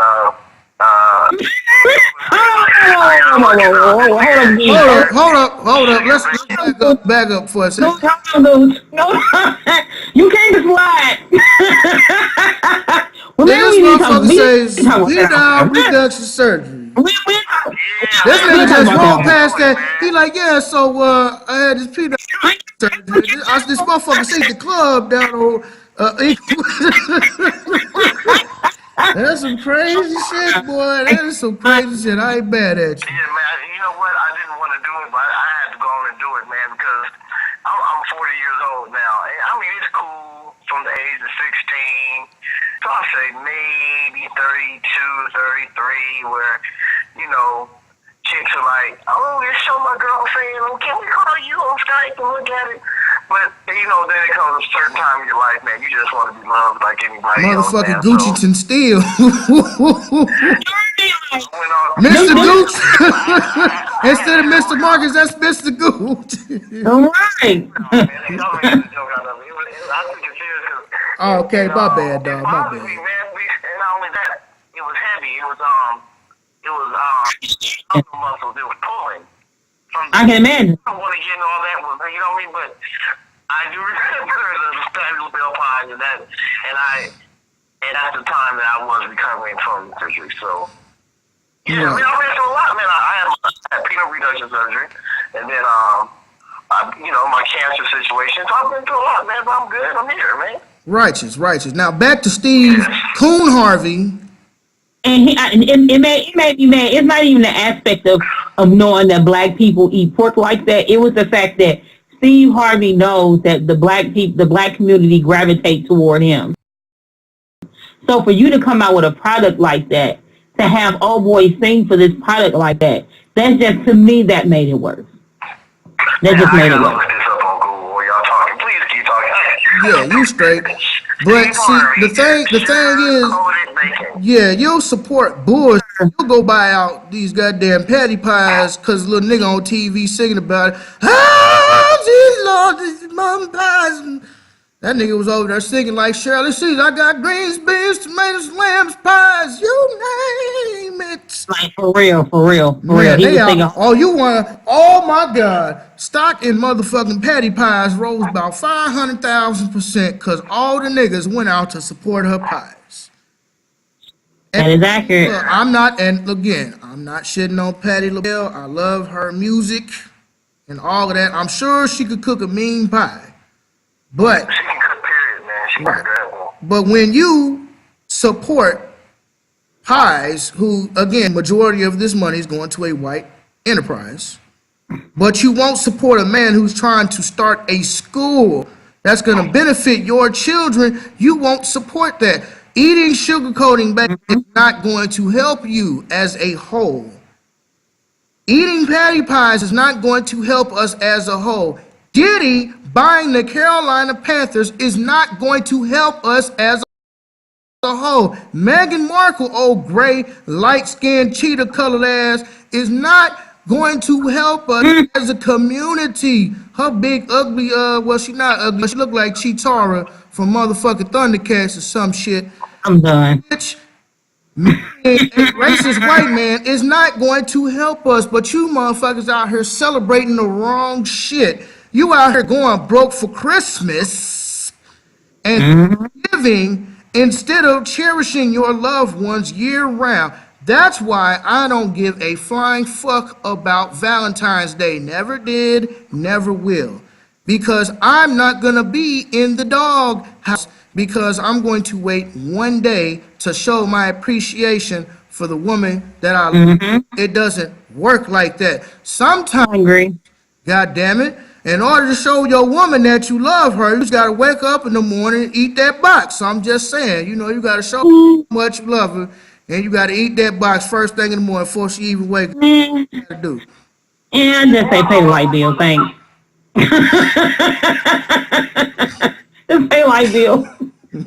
Just pay the light Make sure we ain't bill. homeless. Make sure we ain't homeless. You one of the very few women, but I'm telling you, women appreciate that shit. When you just give them What women and they do? don't even ask, oh man, they'll fuck around and give you their whole check. Oh shit, damn, nigga, here you go, here goes my whole check. Okay. Just make sure I ain't homeless. You straight. Baby leg anyway. I was gonna get a check anyway, man. So hold on, I am looking. Hold on, I'm looking. I'm on Google and Right. I see the Harvey Food Easy It went so far, dude. Real Roasted Biscuit. This nigga really has it. Yeah, yeah, just, yeah. Oh my God. Fellas, you gotta eat that box. Better yet, you're 69. That way you can get yours and she can get hers. See, everybody's happy. It's a win-win situation. I'm just Now Gucci went up and found this bacon. He Right. really didn't know. oh yeah, working as much as the next man, but shit. Oh no, I love it. I mean, I love you, pussy. I'm the type of dude. I'll take you out to dinner, and while you're at the table eating your dinner, I get under the table and eat mine. I'm a nasty nigga, man. You know what I mean? So How dope is that? See, that's a real one right there. How dope is I have no that? problem. Hey, I have no problem. sometimes you doing gotta at all, spice it you know up. what I mean? You know, sometimes Ain't that be mini adventurous? course golf. You know, I'm just saying. Yeah, some niggas don't admit it. You gotta fuck in the whirlwind on the mini Well, course. hey, let me tell you something. I'll lick your asshole. I like you. My daddy used to always tell me when I was a kid. He told me so much shit. He said, if you eat the pie, you gotta have the crust. I'm gonna eat both. That's real. I can't. That's real. I ain't mad. Nah, I ain't eat no booty for the record. No, I I'm ain't, just honest. You know, Gooch the Great is honest. Before I lie to you, I'd rather have my mom as my wife. If I eat the pie, I'm gonna eat have the crust. I'm gonna have all of you. You know what I mean? hey, if that's what you do, Might man. as well. God damn it. Hey, I'll lick the box all day long. I ain't licking no booty hole. I ain't doing that now. That's too much. I get it, but I don't want to fuck the next door neighbor. Not on that end. I want to fuck the neighbor on this side of the house, not the other side of the house. Stupid. Can I ask a favor? I know you guys do this every week, and you guys are going to probably get sick of hearing me. Can I at least be on here once a month? Because I think this is really fun. Yeah, sure. We can make that happen. Easy Man, this is peasy. fun, man. I really enjoy this. I really feel at home like I'm talking to a cousin. Yeah, man. Look, I was really looking forward to it because I'm like, man, like I say, Corey always speak highly of you. Like, damn, this nigga Or you hear, 5150 show. He done had Grady on there a couple times. Shout out to Grady, man. Gangsta Vegan. I thought that shit was hilarious. yeah. I thought that shit. Let me interview you guys now. So, would you want to see me on the 5150 show? Hell yeah, we want to see you on the 5150 show. Of course. You are Okay. dude. Nigga, I'd like to see Bobby. I would love Alkaline because you water. always, yeah, man. Like you always, or you'll hear Zoe go, Zoe say something like, "Gooch cool, man, but he a wild boy." Yeah. He like the light skinned version of Corey, dog, I promise you. Hey, Corey called me yesterday because Corey and I talk, a lot. And, he's, going to see his family in Chicago. And he's like, man, I just got to be honest, man. You crazy as a motherfucker. You know how Corey talk. Yeah. You crazy little motherfucker, nigga. You bullshit. A lot of them, before I even post them, I do them. I send them to Corey first. Like when I did the Whitney Houston one, when I did... Well, you be killing them memes. You be killing them memes. Oh, man, this is how I started. When I called Corey, I said, Corey, how you think this is funny? He's like, let me hear it. I said, the dude that shot up the gay club in Orlando. I said, dude goes into the club. He walks up to the bar. The bartender says, yeah, how can I help you? He said, yeah, shots for everybody. That nigga said, I'm petty. so I guess he's with some That's fucked up. He told them, and they started laughing. So he was like, nigga, that's hilarious. So then I did the Whitney Houston one, and then, my memes and stuff. So that's my buddy, man. That's like my big brother. Zoe is like a big brother. But let me tell you who I see more than everybody. Freeze Love comes over my house all the time. Yeah, shout out. I love the Weed freeze. smoking ass. Freeze, man. Freeze weed smoking ass. My nigga said he was on a bike smoking a blunt right down the street. I'll go you first. What's your favorite 5150 episode? Who, me or Rebecca? I'm going to ask you first. I'm going to ask Rebecca. I don't know. One of them, I have several favorites. When one of them is when Grady was doing that Charles Barkley impression. That's the one I was gonna say. I love that episode. Hold on, let me see if I get. Hold on, nigga. Let me see if I get this right. Corey, come here. Have you tried the hot chocolate? No, I don't. Right. Have you tried the hot chocolate? It's really good. And then I guess maybe the one where he was talking about his Jamaican homeboy, where he like, you can't ask Jamaican shit. He be like, yeah, so what, it's my business. Right, yeah. Okay. Or the Game of Coons. The Game of Coons was definitely a good one too. When that nigga had that gauntlet and shit, and Chris was playing that old pussy ass gothic music. Oh, I hate you because that was my other one. That was my other one. I listened to that part at least 6-7 times. I'm Lord sure help of him it. from the house Just of to helpers. watch it. Right. Give back your yards and your Give me touchdowns. Your favorite couple, Rebecca. What would be your favorite two?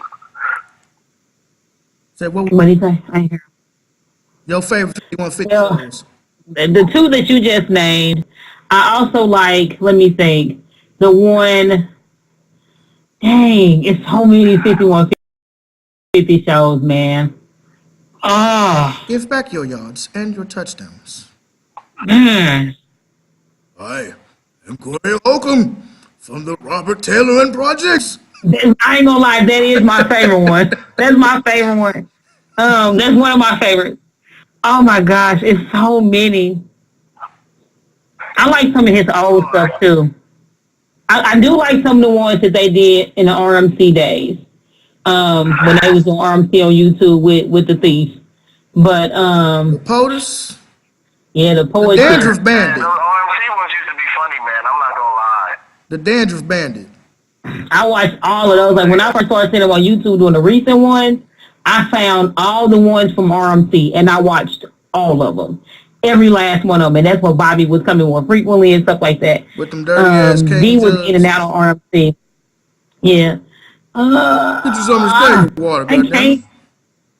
I'm sorry. This is the part of me that is a woman because I can't pick one. God damn it, Darlene, come on with your bullshit. Right. Shout out to Darlene, the definition of down. I do like the one where Old Boy was on. He used to be a pimp. Y'all know what I'm talking about? Pretty D or pretty Tone? No, not Pretty Tone. No. Pretty what's the nigga name? His name is Dre. You talking about Dre? His name is Gorgeous Dre. Gorgeous Dre, that's who it is. Gorgeous Dre. I do like that one. Good show. I like all of them for real. Hey man, it's Gorgeous Dre gave a good show. I'm not gonna lie, the Ari Spears show was very entertaining because it was so ignorant. Oh, that nigga. When I cannot. Okay, so I watch YouTube on my TV. When I say I wanted to just come and punch him in the throat, like he was getting on my nerves. He was legit. Like it wasn't all bad, but it was very enlightening. Like he was drunk and he was in his feelings. Well, That's how he was really Oh, who would do that shit? Yeah, so this what happened. When the shit happened, I am once again. I said, Quarry, you talking? I sent him this video. If he says my friend, it's just my friend. And that's when it went wildfire. Right. Well, you know, we Well, only I say my man, I mean it's my man. Some shit, whatever. Yeah, that stand up he did. And you know what, speaking of Ari Spears, we only about an hour and a half in, so we got plenty of time to go in on this dude. I actually love that stand up that he did. Aside from that gay shit he did at the very end, I love that stand up. I think Ari Spears is hilarious. I think Ari Spears could be, I'm not going to say could have been one of the greats. But Aries is the type of nigga who does not believe in himself and think he needs the white man for validation instead of putting his own money into himself, which means he doesn't believe in himself. That's the difference between Quarry and Aries. Quarry has a type of confidence where he's like, look, I'm going to get mines regardless. The 5150 fans, even before he had 5150, he's like, look, people either going to fuck with me or you don't. And I guess that comes into like his personality. Aries seems like he more has a more like a capitulated personality versus Corey. Corey's, look, nigga, you either like me or you don't. I don't give a fuck. But the people gonna fuck with me regardless because I'm gonna fuck with them. So he can come out and do a show which he doesn't even really get paid for, but comes out with 5150 apparel. And just the fact that he comes up with new ideas all the time and is constantly circulating new shirts and new jackets and new dresses and stuff for the women and all this other stuff, that tells you the type of dude that he is, because he's constantly creating new stuff for people to buy. So once Darlene got the store in top ship-shape condition, now Corey can go ahead and do what he needs to do and come up with this, hey, I got this idea, let's put this in the computer, let's print up a couple shirts, let's see how this is. All right. And I fucks with that because he got that team around. Like I say, niggas hate on Darlene so bad. But obviously, they get on my nerves with that. These niggas who don't have women in their life, I'm just going to tell you that right now. If you hating on Darlene, you don't have no type of positive woman influences in your life, because Darlene is actually the type of woman who you would want to marry. She got her own money. She got her own career. She been around. She exercises. She likes to go out. You know, she cool. She one of the homegirls, but at the same time, Darlene does not put all her personal business out in the streets. That's, you know what I'm saying? That's the difference between her and a lot of these new females. These new females put their shit all in the streets, all on the book, all on the gram, and there's some shit Darlene still, she'll talk about some of the stuff. But not all of it. But it's not like Darlene's like, oh, my body count is this, or I fuck this type of dude, or I mess with this type of dude. Even to this day, regardless of how Ice-T did her dirty, she never shits on Ice-T. True. Never shits on Ice-T. And why should she? I mean, that was somebody who helped shape his career. If it wasn't for Darlene, Ice-T would not be who he is. Who else gonna cut that nigga on nails with his teeth? Yeah, man. I'm not doing it. But I'm just, I'm just saying, though, like, she's the definition of down for real. Like, go out and buy that motherfucking book. I will plug Darlene all day. Because Darlene is a thorough-ass chick. She is the type of girl you could give her the bag and she'll flip it and bring it back to you. Yep. There you go. On the Keisha K. Ward side of the game. And she gonna tell you, you can count it, this all there. You can count it, this all there. You can be like, nah, I don't need to. I know you good. And motherfuckers hate on Darlene. She is a woman, an old school woman. She stands up for who she is. She doesn't compromise in a show full of men. And she doesn't try to argue minute points about bullshit. She has her disagreements. You know what I'm saying? She has the things she's agreed on. Yeah, Quarry can sometimes get a little bit annoying with interrupting Darlene, but he only does it because he knows it gets under her skin. Yeah, he's a bit of an antagonist, but he knows it. I mean, but that's what makes the show great. But and they got all love. It was all love. And Darlene been there since the beginning of the show, when it was just him and Darlene. Yeah. I'm like, I'll be going in on these so-called fans of the 5150 show. Well, we was better off that Darlene wasn't here and da-da-da. I'll be like, look here, motherfucker. First of all, Darlene is truly the definition of down. Without Darlene, there would be no 5150 store for you to buy shit out of. Darlene was there since the beginning, and Quarry clearly speaks on how he treats people who fuck with him the long way. Why would he leave Darlene out in the cold just because you ignorant ass, simple Simon, pussy, non-mama, grandmama having motherfuckers don't like her? So they being stupid. They need to get over. Darlene ain't going nowhere. Darlene not going. And why should she go anywhere? Right. Well, I agree. Darlene is as 5150 as anybody else. I agree. Okay. Here's some questions. Yes. I mean, because I read some of the stuff as well. If you could replace Darlene, I'm not saying that you would, who would you put, other females that have been on the show, who would you put in her spot? Well, one of two women, either Mimi's always good. Mimi is definitely another female who will hold you down. You know, I love her on the Voice of Reason. Zoe be trying to get that box all the time. I ain't mad at her. Yeah. Fine old motherfucker. Mimi be having that monkey hanging out. You be like, damn. Fuck it. Either Mimi or what's that? Niche, old girl that was on Quarry show, that comedian from Chicago. She was on there like 2 weeks ago. The light-skinned girl, yeah. Yeah, I think she would be good, yeah. But it's only one of the two. I will tell you this. I couldn't imagine nobody in Darlene place. I couldn't imagine it. Like, to be honest, like if you say, okay, well, let's add somebody to the show, yeah, but to like switch them out, I just don't think it would be the same.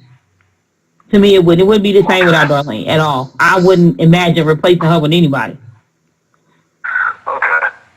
Would you have Bobby back on the show? No, but here's the question. I'm going to ask you one better. If you could have one person back, Bobby or Freeze, who would you have back? Freeze. I would say Freeze. Choice is obvious. I would say Freeze is good long term. You know, we all know Freeze was out there filming his special and doing what he was doing. And Freeze had a whole element to the show because Freeze is definitely good with them voices. And the nigga's just hilarious, man. I love Freeze to death. Yeah, he be spitting some truth too. But it's like Bobby I'm not against Bobby. It's just that Bobby will have to be a guest every now and then, or like once every other month. And not because he's a bad person. It's just because sometimes it throws off the chemistry, because like it's a difference between when Zoe and Quarry have a debate, and when Quarry and Darlene have their little tussle, you know what I mean? Versus Quarry and Bobby. When Quarry and Bobby go at it, it's something completely different. And to me, it kind of throws the show off sometimes. Bobby. I love Freeze, so I'm going to be biased towards Freeze. But if I had a drunk Bobby drunk is hilarious. Watch some of the RMC show and Bobby drunk. Hey, man. And Corey like, Bobby gonna cut me off all show. Hey, Bobby moments are hilarious, man. See, Corey is my friend. Like, all that shit is me to me. Oh, yeah. Yeah. Free is my only show. Of course, I'm free biased. But if you can give me a drunk Bobby every other week, oh, man, that's just funny, man. Hey, there's so many funny moments. Let me see, my favorite 5150 show. Ooh, my favorite 5150. See, it's hard, ain't it? See, it's hard. It's hard. I can't. Okay, what's your favorite? Okay, out of all the songs he's done, what's your favorite 5150 song? Yo, this script chilling out. That's one of my songs. Feel that. You will Feel that. Well, I am gonna be perfectly honest with you. I am not a fan of the music, to be honest with you. Most of the time I just skip right through that shit and go back to the talking. But if I had to make a decision, the only ones that I can actually remember off the top of my head is Yo Bitch Crib Chilling Out, So Glad Your Tubes Are Tired, and Parking on Your Street. Yeah. Man, the songs are hilarious, man. I tell you funny when he's on there. When Steve from Troop is on there, that shit is funny. Steve Russell, yeah. I can't remember the song they did, though. I cannot remember the song they did, but it was dope. I gotta look it up. Because I can't exactly remember. Man.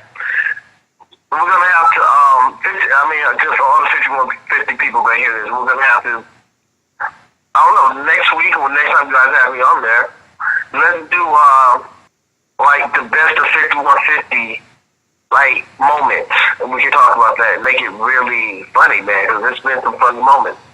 And, you know, you guys know me through Quarry and the 5150 show. And through that, I've met you and, you know, other wonderful people.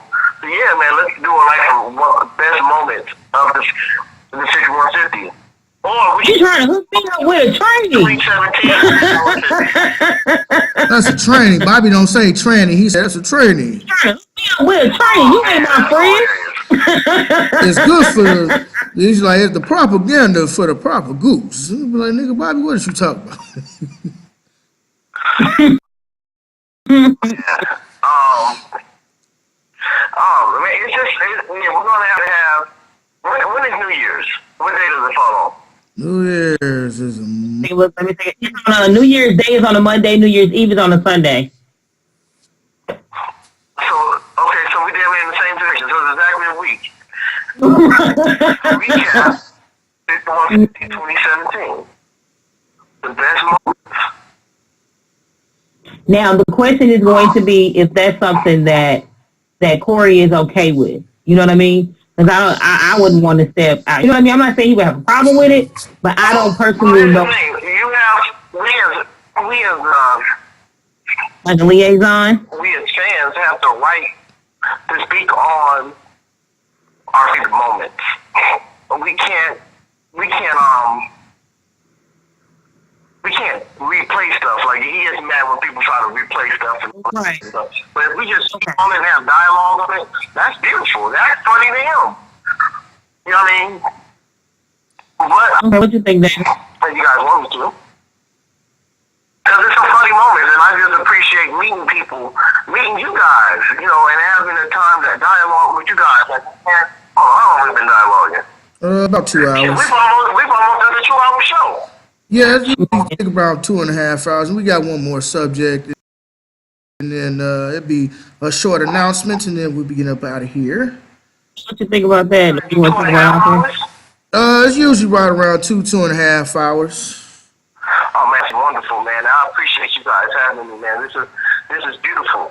Appreciate you coming through, Gooch, man. But we not done yet, goddamn. We not done. Okay, well, let's keep going then. Okay, so I had a situation, and I just want people's opinions, and you know, I still feel that I was justified in doing what I'm doing. So okay, we were at Applebee's the other night, and a few of the brethren, you know, with the community program that I work with, we were having a meeting, and you know, we're just talking about, you know, what do we need to do as far as like financing and stuff like this. We can keep this program going, so we keep the kids coming in here, you know, just trying to discuss some things as far as going forward in the future, so the kids can have a place to come and learn, you know, and learn about themselves and Afrocentrism and whatnot. You know, especially since my mentor was, you know, recently had heart surgery. So, yeah, so he's a big part of what we got going on. So he's doing well. He's doing much better. I mean, I had to operate on him twice. And, you know, he's pretty much going to be out of commission for the next, like, 3 to 6 months. You know, he's not going to be doing too much, but he's at that age when he really should have been retired. But, you know, when you ain't got to carry on the struggle, sometimes you got to continue until you can find somebody or several other people to take the place. So anyways. Hold it down, right. Right. So anyways, we finish up a meal, and I ordered an appetizer sampling. I had a little bit of chip left and a little quesadilla. So the girl comes around, gives the check to his son, because he flew down here. He was the one who really called the meeting. And so I asked for a to-go box. Now, Rebecca knows this, but I'm going to tell you, Gooch, I am very clear in how I articulate myself. I say what I say, I mean what I say, and there's no need to interpret what I'm saying, because it's kind of like Melly Mel said, you don't have to interpret what I'm saying. Like, you can clearly understand what I am telling you. You can clearly understand what I was saying when I wrote White Lines or when I wrote The Message. So you don't have to interpret what I'm telling you. So I asked her for a to-go box. She's like, you want a bowl? And young black girl, I'm not gonna call her a bitch. I'm just gonna say that she's young and she got some growing to do, but that's fine. But I'll say it for you, young black bitch. Go ahead. I can't say that. She just say she young and, you know, she got some growing to do. That's fine. It's not like I didn't cuss her out or nothing like that. I was like, so let me get a to-go box. She's like, you want a bowl? No, I want a box. To-go box. So you want a bowl? No, I want a box. So she leaves, comes back and gives me a whole to-go bowl. And I point to my food like, what's this gonna do? Well, I brought you a bowl. I'll be like, I said I wanted a to-go box. Well, I brought this, and I'm like, what did I just say? And then she kind of got mad, and she went to go get my box so I could put the rest of the food in my box. But I said a box for a reason, because she assumed that all I was going to take was the spinach artichoke dip. But you know what happens when you assume, you make an ass out of you and not me. I said a to-go box for a reason. If all I was going to take was the spinach artichoke dip, I would have asked you for a bowl. It's pretty simple, plain, clear-cut in my mind. Now, my mentor's son, no disrespect for him, he has his own personality and all of that, obviously. He said that I was wrong because I should have articulated better. as a leader and all of this other stuff, you should have made sure that you got your point across better. I'm like, okay, maybe. What the hell is it supposed to say? I was gonna say maybe. Right. I could. I'm just gonna say maybe, and that's a stretched out maybe. Maybe I could have been more clear. Maybe I could have corrected her. I understand being a man of the people. Right, I understand being a man of the people, being a person who works inside the community that I'm in. It is important to articulate what you're saying, but I have a great command of the English language. So when I tell you I want a box, don't bring me a bowl. If I tell you I want polo blue, don't bring me no polo black, bitch. I told you I want polo blue, goddammit. To me, it's plain, simple, cut, and dry.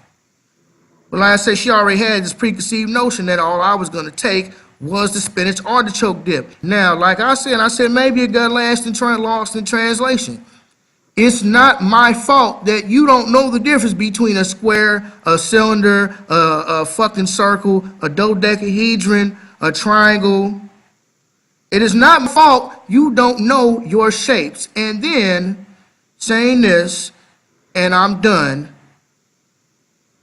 your job as a waitress is to listen to what the fuck your customer is telling you.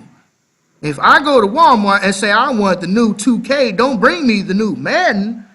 I just asked you for the new 2K.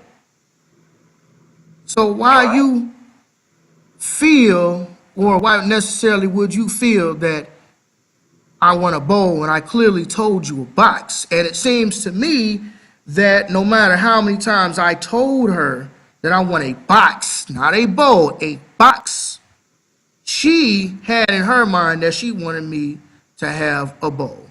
I just want you two to go in on that real quick. I don't understand what else you could have said that could have been better.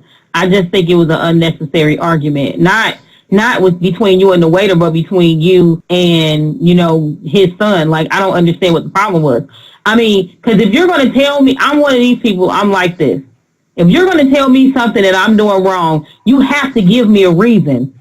A way of doing it better. You are required to do that. If you are going to be somebody that's going to critique me, you have to give me another resolution to this.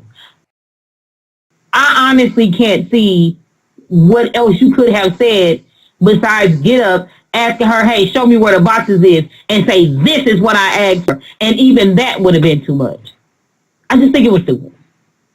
I don't see anything that you did wrong. I don't get it. I mean, he basically like, you can't be Detroit Red and be Malcolm. You got to choose one or the other.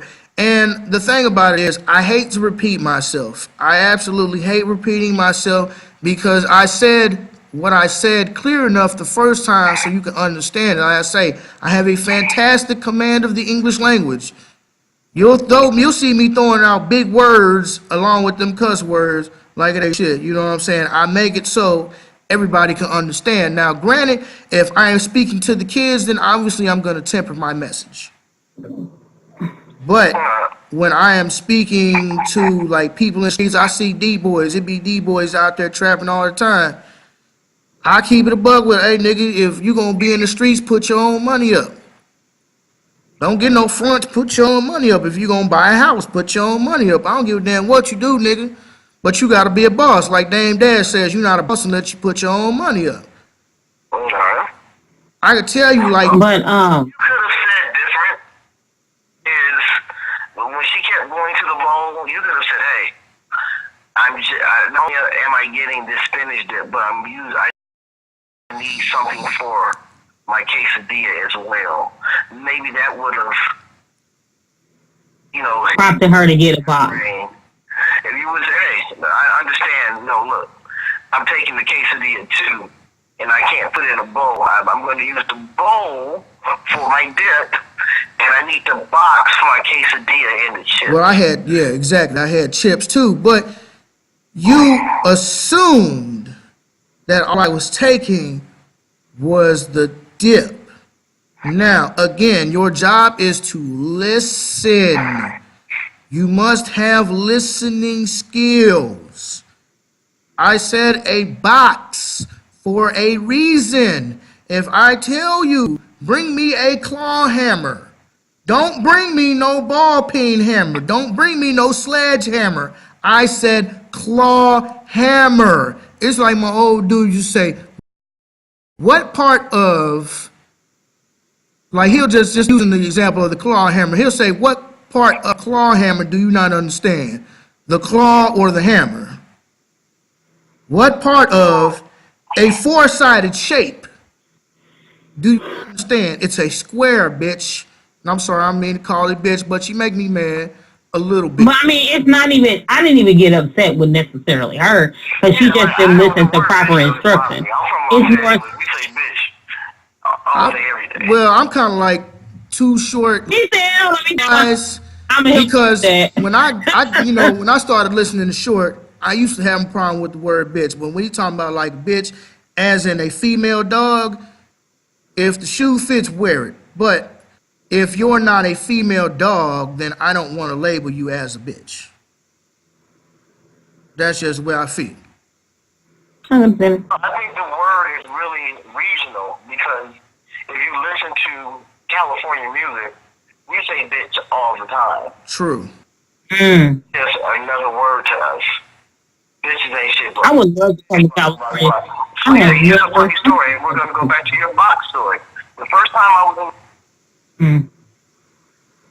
Hello? Yeah. What happened to Gooch? I don't know. A nigga must have accidentally hung up the phone. Either that or went dead. Oh, man. Let's get this dude back on the phone real quick. Man, has some funny stories. We're going to get Gooch the Great back on the line.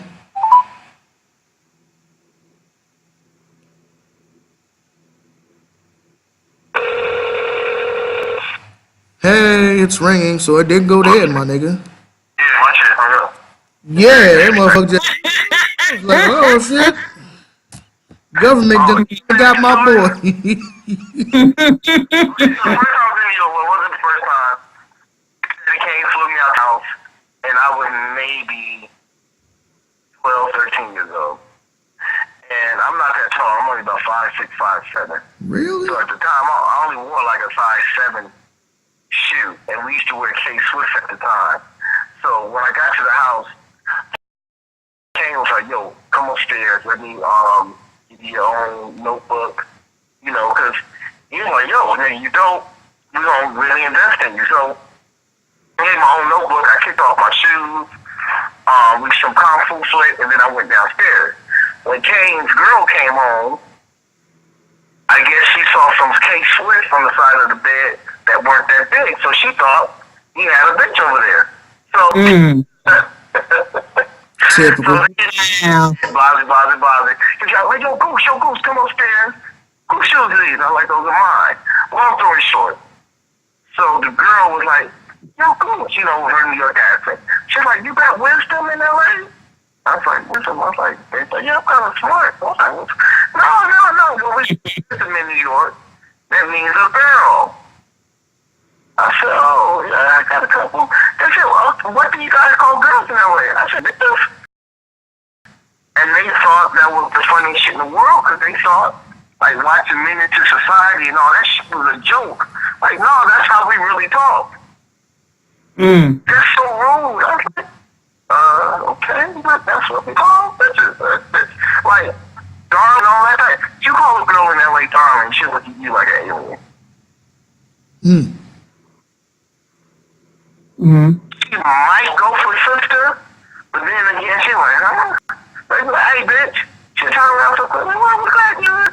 Because is the culture and where you come from. California, West Coast is a player pimp culture. Northern California, the Southern California, is a listen to music. Some say it might be respectful. Oh, okay, it might be. But that's just our word, bitch. And women have no problem answering to it. You can be... Yeah, I've never been. I don't know nothing about that. You can be... When y'all come to L.A., I'm just, hey, bitch. And watch about 20 girls turn around like, what? That's just That's real. But now you can't call a dude a bitch in that way. no, that's real too. I don't know anywhere where you can call a dude a bitch and breathe. Yeah, that's not for that at all. Unless you made a test line, you might not want to make that mistake because you're breaking it. You just, but yeah, that's just another word in there. That's real. I'm gonna make it my goal. I want to come to California at least once to see how. Where you at? Do you mind saying that on the air so people can know what Applebee's you were at? No, that's not necessary. Do you want to say her name? Don't know her name. She was just a waitress. You know, it's not that serious. Like, I just understand. You know, she's like The problem with people probably 22, 23 at the max. I'm 30.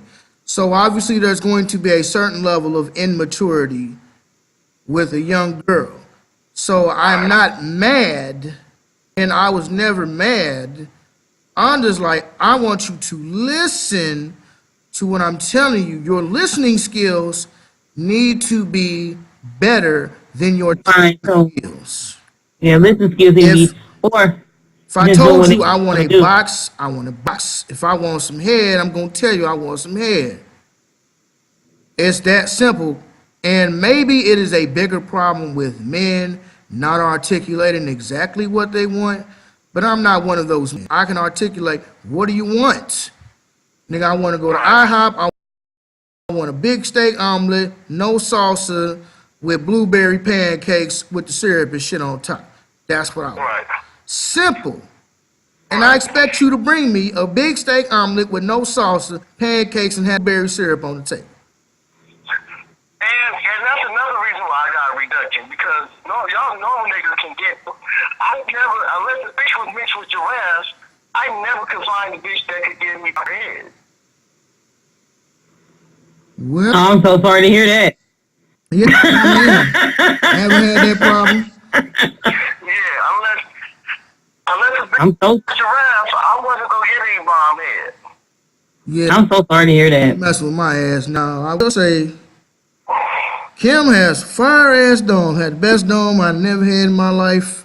Shout out to Kim. No. Head game, pussy game on points.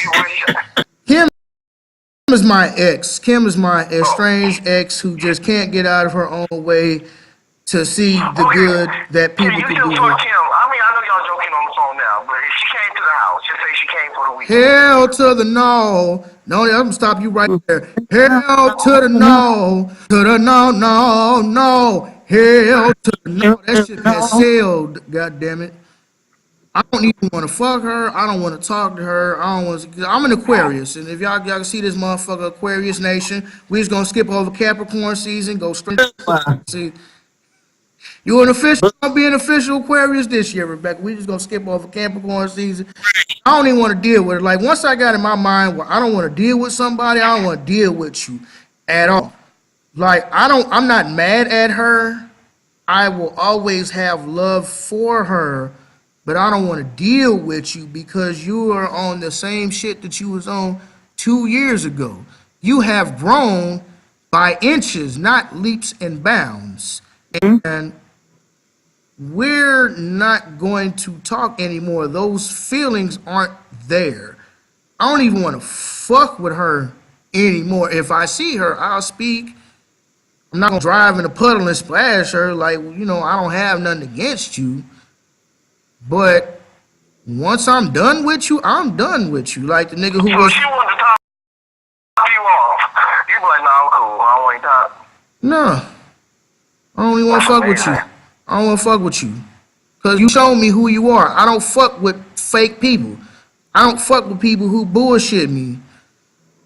Like, I don't do that. And it's like my mentor son has said. He's like, hey, if you're going to be the face of this program, then you got to stop cussing in public. Well, I told him, I said, well, I have no desire to be the face of this organization, of this ministry, of what I'm doing. Because one, I already have my own platform. Two, I don't want to be the face. The only thing I want to be a face of is my own company. And I explained that to him.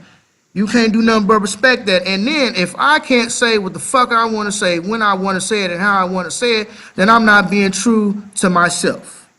And I like to do what I like to do. I like to go through the forest, and that's probably just the Aquarius in me.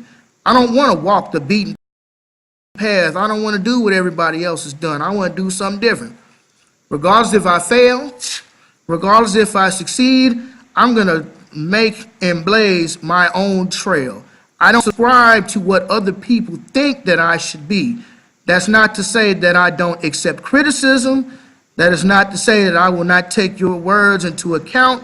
But at the end of the day, I'm going to do what I want to do and how I want to do it. Like, I'm an old soul. I expect a lot from a woman because I bring a lot to the table. But can I just go out here and fuck with any random female? No. I'm not even interested in fucking with no random female. And I have females be trying to get at me all the time for one reason or another. Like one example I was a couple years ago, I was at the Metrolink station. I fired up a Kush blunt. Here comes this little female. And she wasn't even my type. I can't even remember what the hell she looked like, but she definitely wasn't my type. I'm sitting there going ham on this Kush blunt. I'm chilling by myself, chilling, jamming to my music, whatever. Here she come. Hey, how you doing? All right. What can I do for you? Can I hit that? No. Well, fuck you then. You ugly anyway. Yeah, I'll be ugly today, bitch. But you don't hit this motherfucker here. I don't want to fuck with you. And the thing about it is, oh my God. Generally, I will tell you if I am not interested. Another story at 54th Street, and it was this little waitress was trying her hardest to get at me. And she kept saying, "Oh, it's $2 Tuesday somewhere. Yeah, I'll get off at work at 11. You know, I just need a blunt. Da da da da." And another family friend, he was like, "Man, he's in his 50s. He like, man, you ain't see her getting at you?" I'm like, "Yeah, I seen it." Man, you serious? I'm like, "I see it, but I'm not interested in her. Like, I don't like skinny girls. I have a particular height and body weight ratio that I like. I like thicker women. I don't, it's not to say that I've never messed with a girl. I have on a few different occasions. I know some very, very beautiful big girls. I'm talking about some big girls. You'd be like, damn, baby. Like, I don't even like big girls, but you fine in a motherfucker. Okay, now when you guys say fine in St. Louis, does that mean body or looks? Like looks, like in totality. And then in totality, it's a combination of it. Yes, it's face and body. Like, like fine in that way is your looks. Like we like that, man. This bitch is fine as a motherfucker. That's her look. Yeah. Mm-hmm. Yeah, I mean, the reason I ask because every region takes on fine in a different way. True that.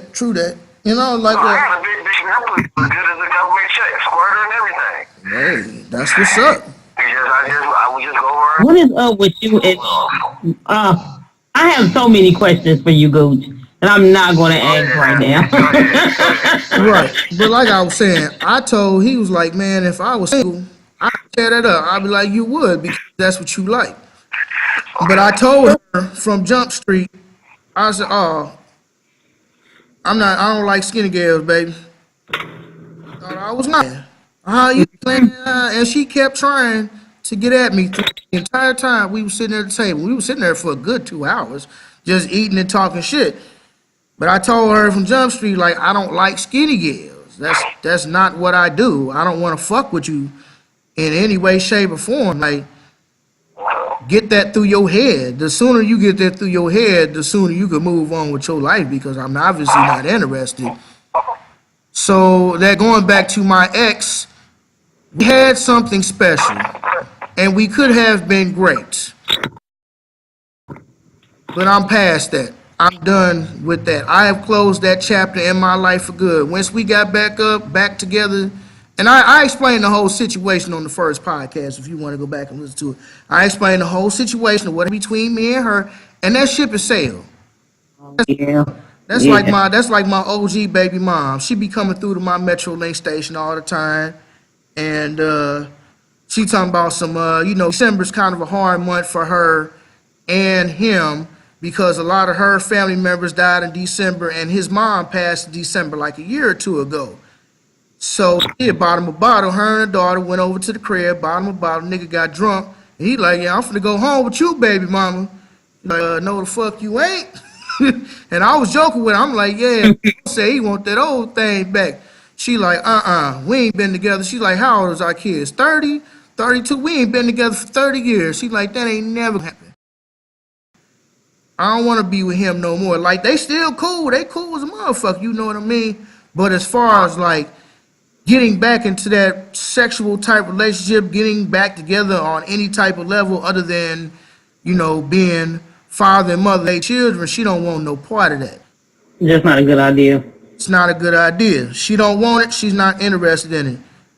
I had love for Kim. She had her chances. You fucked it up. But that ship is sailed. You can't come back around here and be like, oh, hey, I tried to get my shit together. What's good? Like, no, you had your chance. Right. You've had. The only reason why I gave you as many chances as you did because you showed me that you had changed. And trust me, I went through ass like a fine-tooth comb, but in typical Kim fashion, she cannot keep the facade up for long. So it's so hard and blah, blah, blah, don't start that shit again. Well, I'm just saying, don't start that shit again. You knew what it was when we got back together. So don't come hollering about it's so hard and you need me here and blah, blah, blah. I can't help you because you as a queen need to stand on your own square. You know why the queen is the most powerful piece on chessboard is because she can move as many spaces in any direction.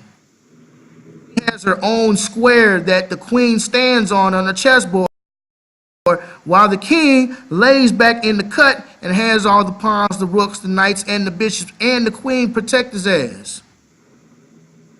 But if I'm... Hell yeah, the queen is the most powerful piece on the board. The queen can move... Why don't you win when she's captured?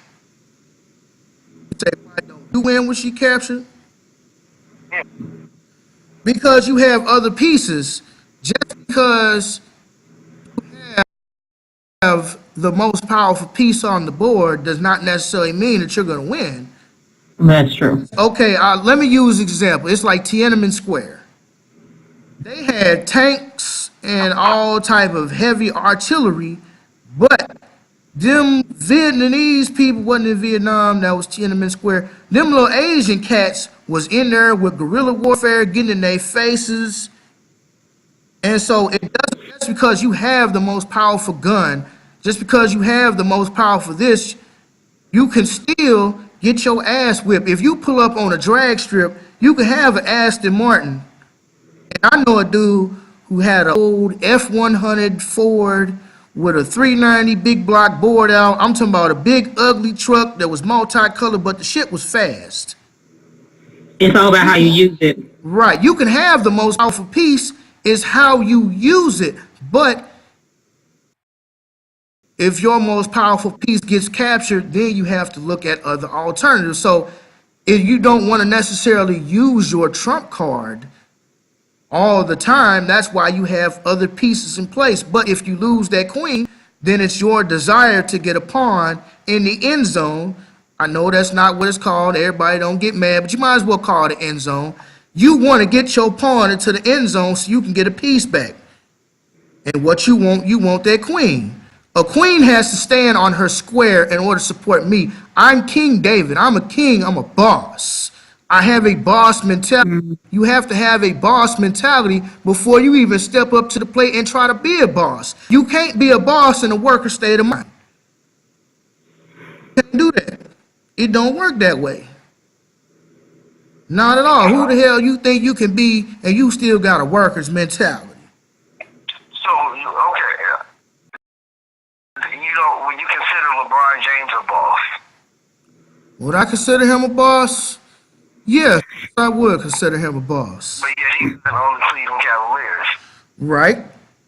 It's So, But see, it's different levels to it though. In that situation, there's different levels to it. In my situation, it is not. It's one level. I would have to have my own shit on the side.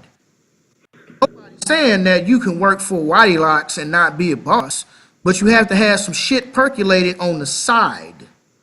Besides, LeBron James is the leader of his team. LeBron James is the boss of his team. He's the nigga who took the Cleveland Cavaliers ass to the finals by himself. That's a boss. When you gonna stand up and take control of your situation, that makes you a boss. And taking control of your situation, in my situation, is having something outside of the white man's job. Now, I could very well work 30 years for a job and be cool, but I would still have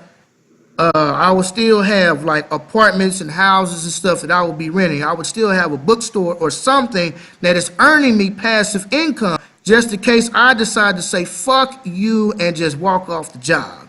And shout out to Boyce Watkins. He do some shady shit from time to time, but it's one thing like that the man says. He says you got to get to the point where you have FU money. Where you to the point where you can no longer take that shit from your job, from that white man. You have to have enough money in the bank to say, fuck you, Whitey. I'm out this bitch, and still eat outside of the white man's league. That's why Colin Kaepernick is the way he is. Because he got some shit. I don't know what the man got going on. I've never met him. But nobody who takes a stand against the NFL, against police brutality like he did, would not do that if he didn't have no businesses on the side. Now, correct me if I'm wrong.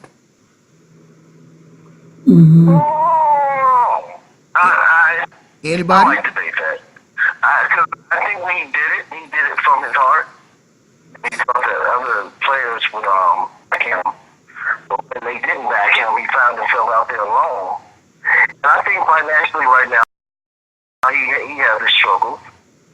He would love to be receiving the NFL check. I would have to Google his contract. I think at one time he was getting like $12 million a year. That's downplay. Yeah. Yeah, I mean, shit. It's a big difference when you can just go out and eat anything you want. And now you gotta, hey, how much is cheese on that burger you said again? I mean, so.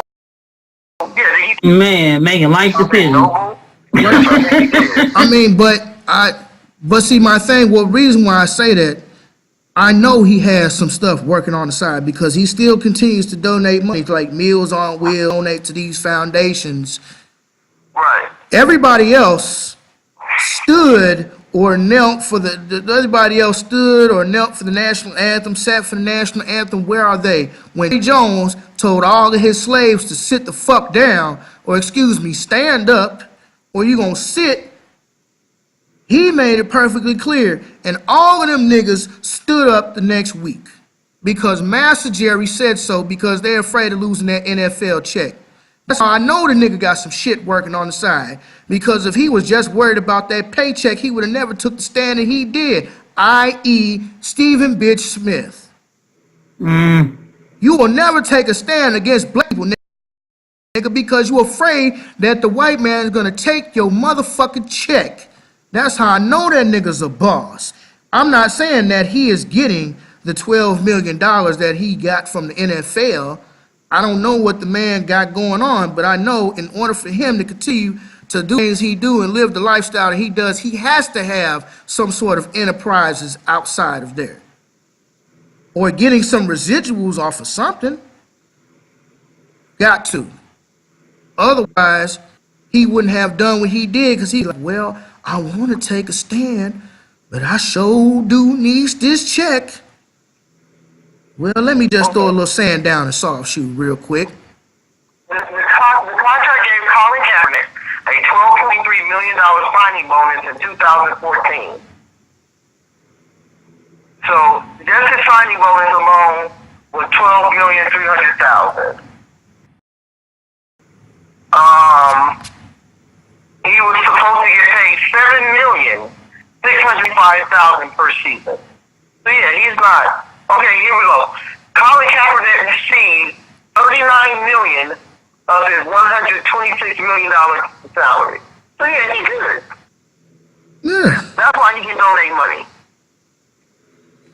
But I'm still gonna stand on the point that he got some other shit working outside of the league. Otherwise, he would have never taken that stand. Because you can, when you live that type of lifestyle, you'll blow through 39 million like shit. To me, that's a lot of money. I would never spend that type of money in a lifetime. But his actions versus the actions of everybody else in the NFL tells me that he has some shit working outside the league. He has to. Otherwise, he would still be playing NFL. Gotta be, because everybody else stood for the national anthem. And the one nigga, I forget the man's name, but the one dude on the Dallas Cowboys who tried to be slick and raise his fists up in the last days, Jerry Jones got fired his ass. So he was worried about his check, but he thought that he could irk by and just slide that little black power fist in right at the end of the national anthem, and maybe would nobody notice. You should have just taken the knee. Anyways, man, we are probably about 2.5 hours, if not over. This has been. You are. She has some questions for me, but she gonna have to call me and ask the questions. I can tell she has some good questions. Oh, can I give a shout out before I get off the air? Yeah, man, we was whatever you got going on and whatever. So, how can the people reach you, Gooch?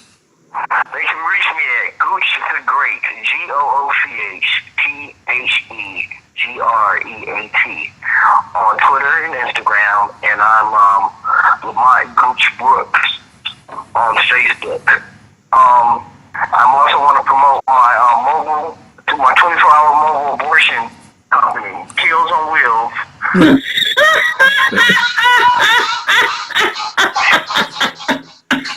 I'm done. Abortion clinic. The number is 1-800-5BABY. Hell no. It's called BYE. 1-800-5BABY. 24-hour.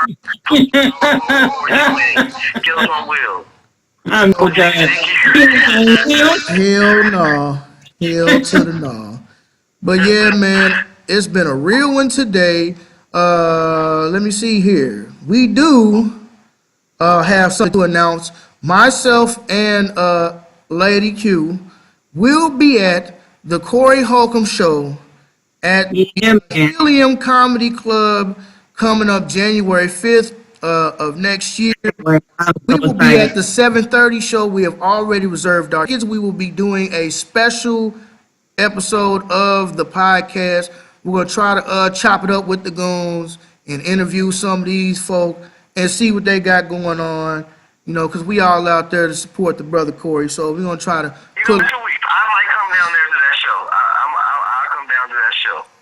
That's what's up. That's what's up. Yeah, we're going to try to do something and, you know, talk to the goons, because I sure put it out there in the 5150 group like, hey, we going to be out. What's good? Like, I ain't never been to a Quarry show. I'm excited. 5150 group is it on the internet? Because I heard it's two. Well, there was one, and it was like 5150 chat room goons, and there was some bullshit. Yeah, I got her. She was real sensitive. Oh, that one? That's Yeah. the old one. That was the old one. I think she was an agent. But, Okay, now, this new one, who runs this one? well, the one I'm a part of, it's a dude named Ike Roseman. He's the admin. I think Miss Lips is an admin of the one me and Rebecca were a part. And then there was a big dispute between some of the members of the group, and they felt like they was being censored, so they went to another and started another 5150 group that I was of for like 30 minutes, but they kept bashing everybody else in the other group, and I just thought that was foul. Like, you could go off and start your own 5150 group if you feel like you're being censored, but I feel like you don't have no right to talk down about everybody else just because you're in a situation. So I'm not a type of person who likes to hold on to negativity. So that's why I left the 5150 group. That's why I left a lot of these pro-black conscious groups on Facebook, because it's all type of negativity. So Yeah. Well, I think in order to have a legit 5150 group, it has to be someone that's honorable with it. You know what I mean? Like, who are these people? Are they just anybody in the group, or these are somebody who's legit? And you feel like, okay, dude. Like, a couple names I hear in the group. You have Big Chris. I'll tell you, like, if he opened the group, that would be legit. But what's the girl from up north? Her name is, Darlene talks about it all the time. who? You talking about, you ain't talking about, are you?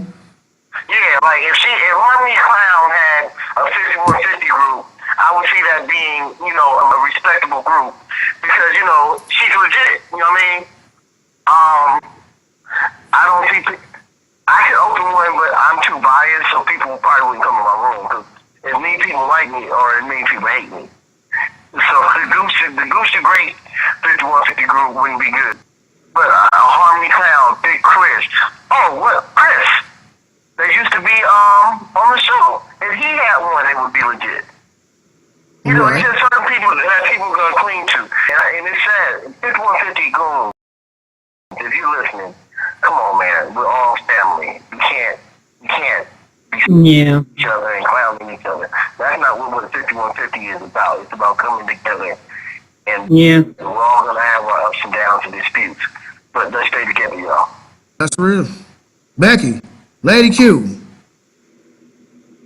how can the people reach you? What you got to promote? First one from you bullshit. I'm sorry, go ahead. The book club that I was last, he did this last week, and I promise it took us like 10 takes because he just wouldn't quit.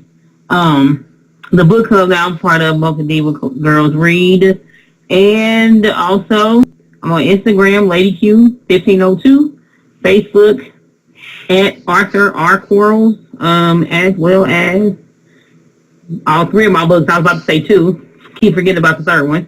The RASG series are all on Amazon, and I am currently working on book 4.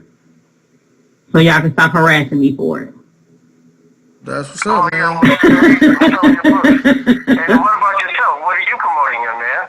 Oh, well, you see, I am promoting positivity and weed smoke everywhere between the people. Share a joint. Can't we all just share a joint? No. Hey, they just said they got a weed. This guy that smoked weed, he had Crohn's disease, fully cured his disease with no side effects. Oh yeah, weed is shit. But no, I am definitely not promoting weed. I don't have anything like that. But you know, like, comment, subscribe the podcast, man. Share this shit. Tell people about it. I think we be chopping up good game. My brother Courtney Phoenix, brother, I have not forgotten about you. I actually forgot to get to your topics this week. I know you're gonna listen to this, bro. I'm gonna get to your topics next week, man. I'm gonna make sure I do not forget. I do apologize about that.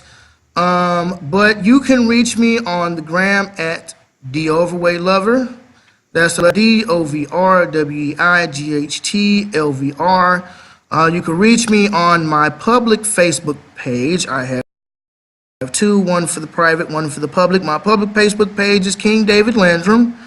You can also subscribe to both of my business pages. That's More Lawns St. Louis. That's MOOR Lawns St. Louis. STLOUIS, all one word. That's More Lawns St. Louis. I'm actually shut down right now, but getting things in order so we can get back out here for the spring. You dig? And let me see. Do I have anything else? Nah, man. Nah, I ain't got nothing else. Everybody. Oh, you got something, Gooch? No, man, I just want to say, man, I had a great time. I had a wonderful time, like I said. It's like talking to my cousins on the phone, man. I really enjoyed this, man. That's real, man. Shout out to banging that Merry for Christmas. Right. Love having you, Gooch. Blue from the Temptations or The Night Before Christmas. All through the house, not a creature was stirring, not even a mouse. Shout out to Otis Redding. Merry Christmas, baby. Right. Right. Shout out to James Brown. May God rest his soul. Santa Claus go straight to the ghetto. Right. And go straight to the ghetto. Shout out to Run DMC, Christmas in Queens. Ain't that the song? Whatever the fuck that is. You know what the hell I'm talking about. Right? Yeah. Or the Nate Dogg remix, Santa Claus straight to the ghetto. Rest in peace, Nate Dogg, man. Shit, that's it, man. Y'all enjoy y'all holidays if you believe in such bullshit. Hey, man, I'll be asleep. till tomorrow, man. We can wait till tomorrow. Well, I can't wait till tomorrow. I'll be logging in that time and a half. I can't wait. I'll be asleep. Right, well, you be asleep. I'm going to be out there in the cold, but that's okay because I'm going to be getting my... While the rest of you motherfuckers sitting at home broke, I'll be claiming that time and a half. I get time and a half without Happy holidays, everybody. Merry Christmas from Gooch The Great. Thank you for having me on. anytime, brother. Thank you. Yeah. Hopefully y'all invite me back. Oh, yeah, we definitely going to have... Definitely, man. Hell yeah. Aww. Yeah, man, good one. And we fuck with you, bro. And this is the Socially Conscious St. Louis podcast. And we out this motherfucker. Peace, y'all. Love and cheese. Everybody go support Steve Harvey.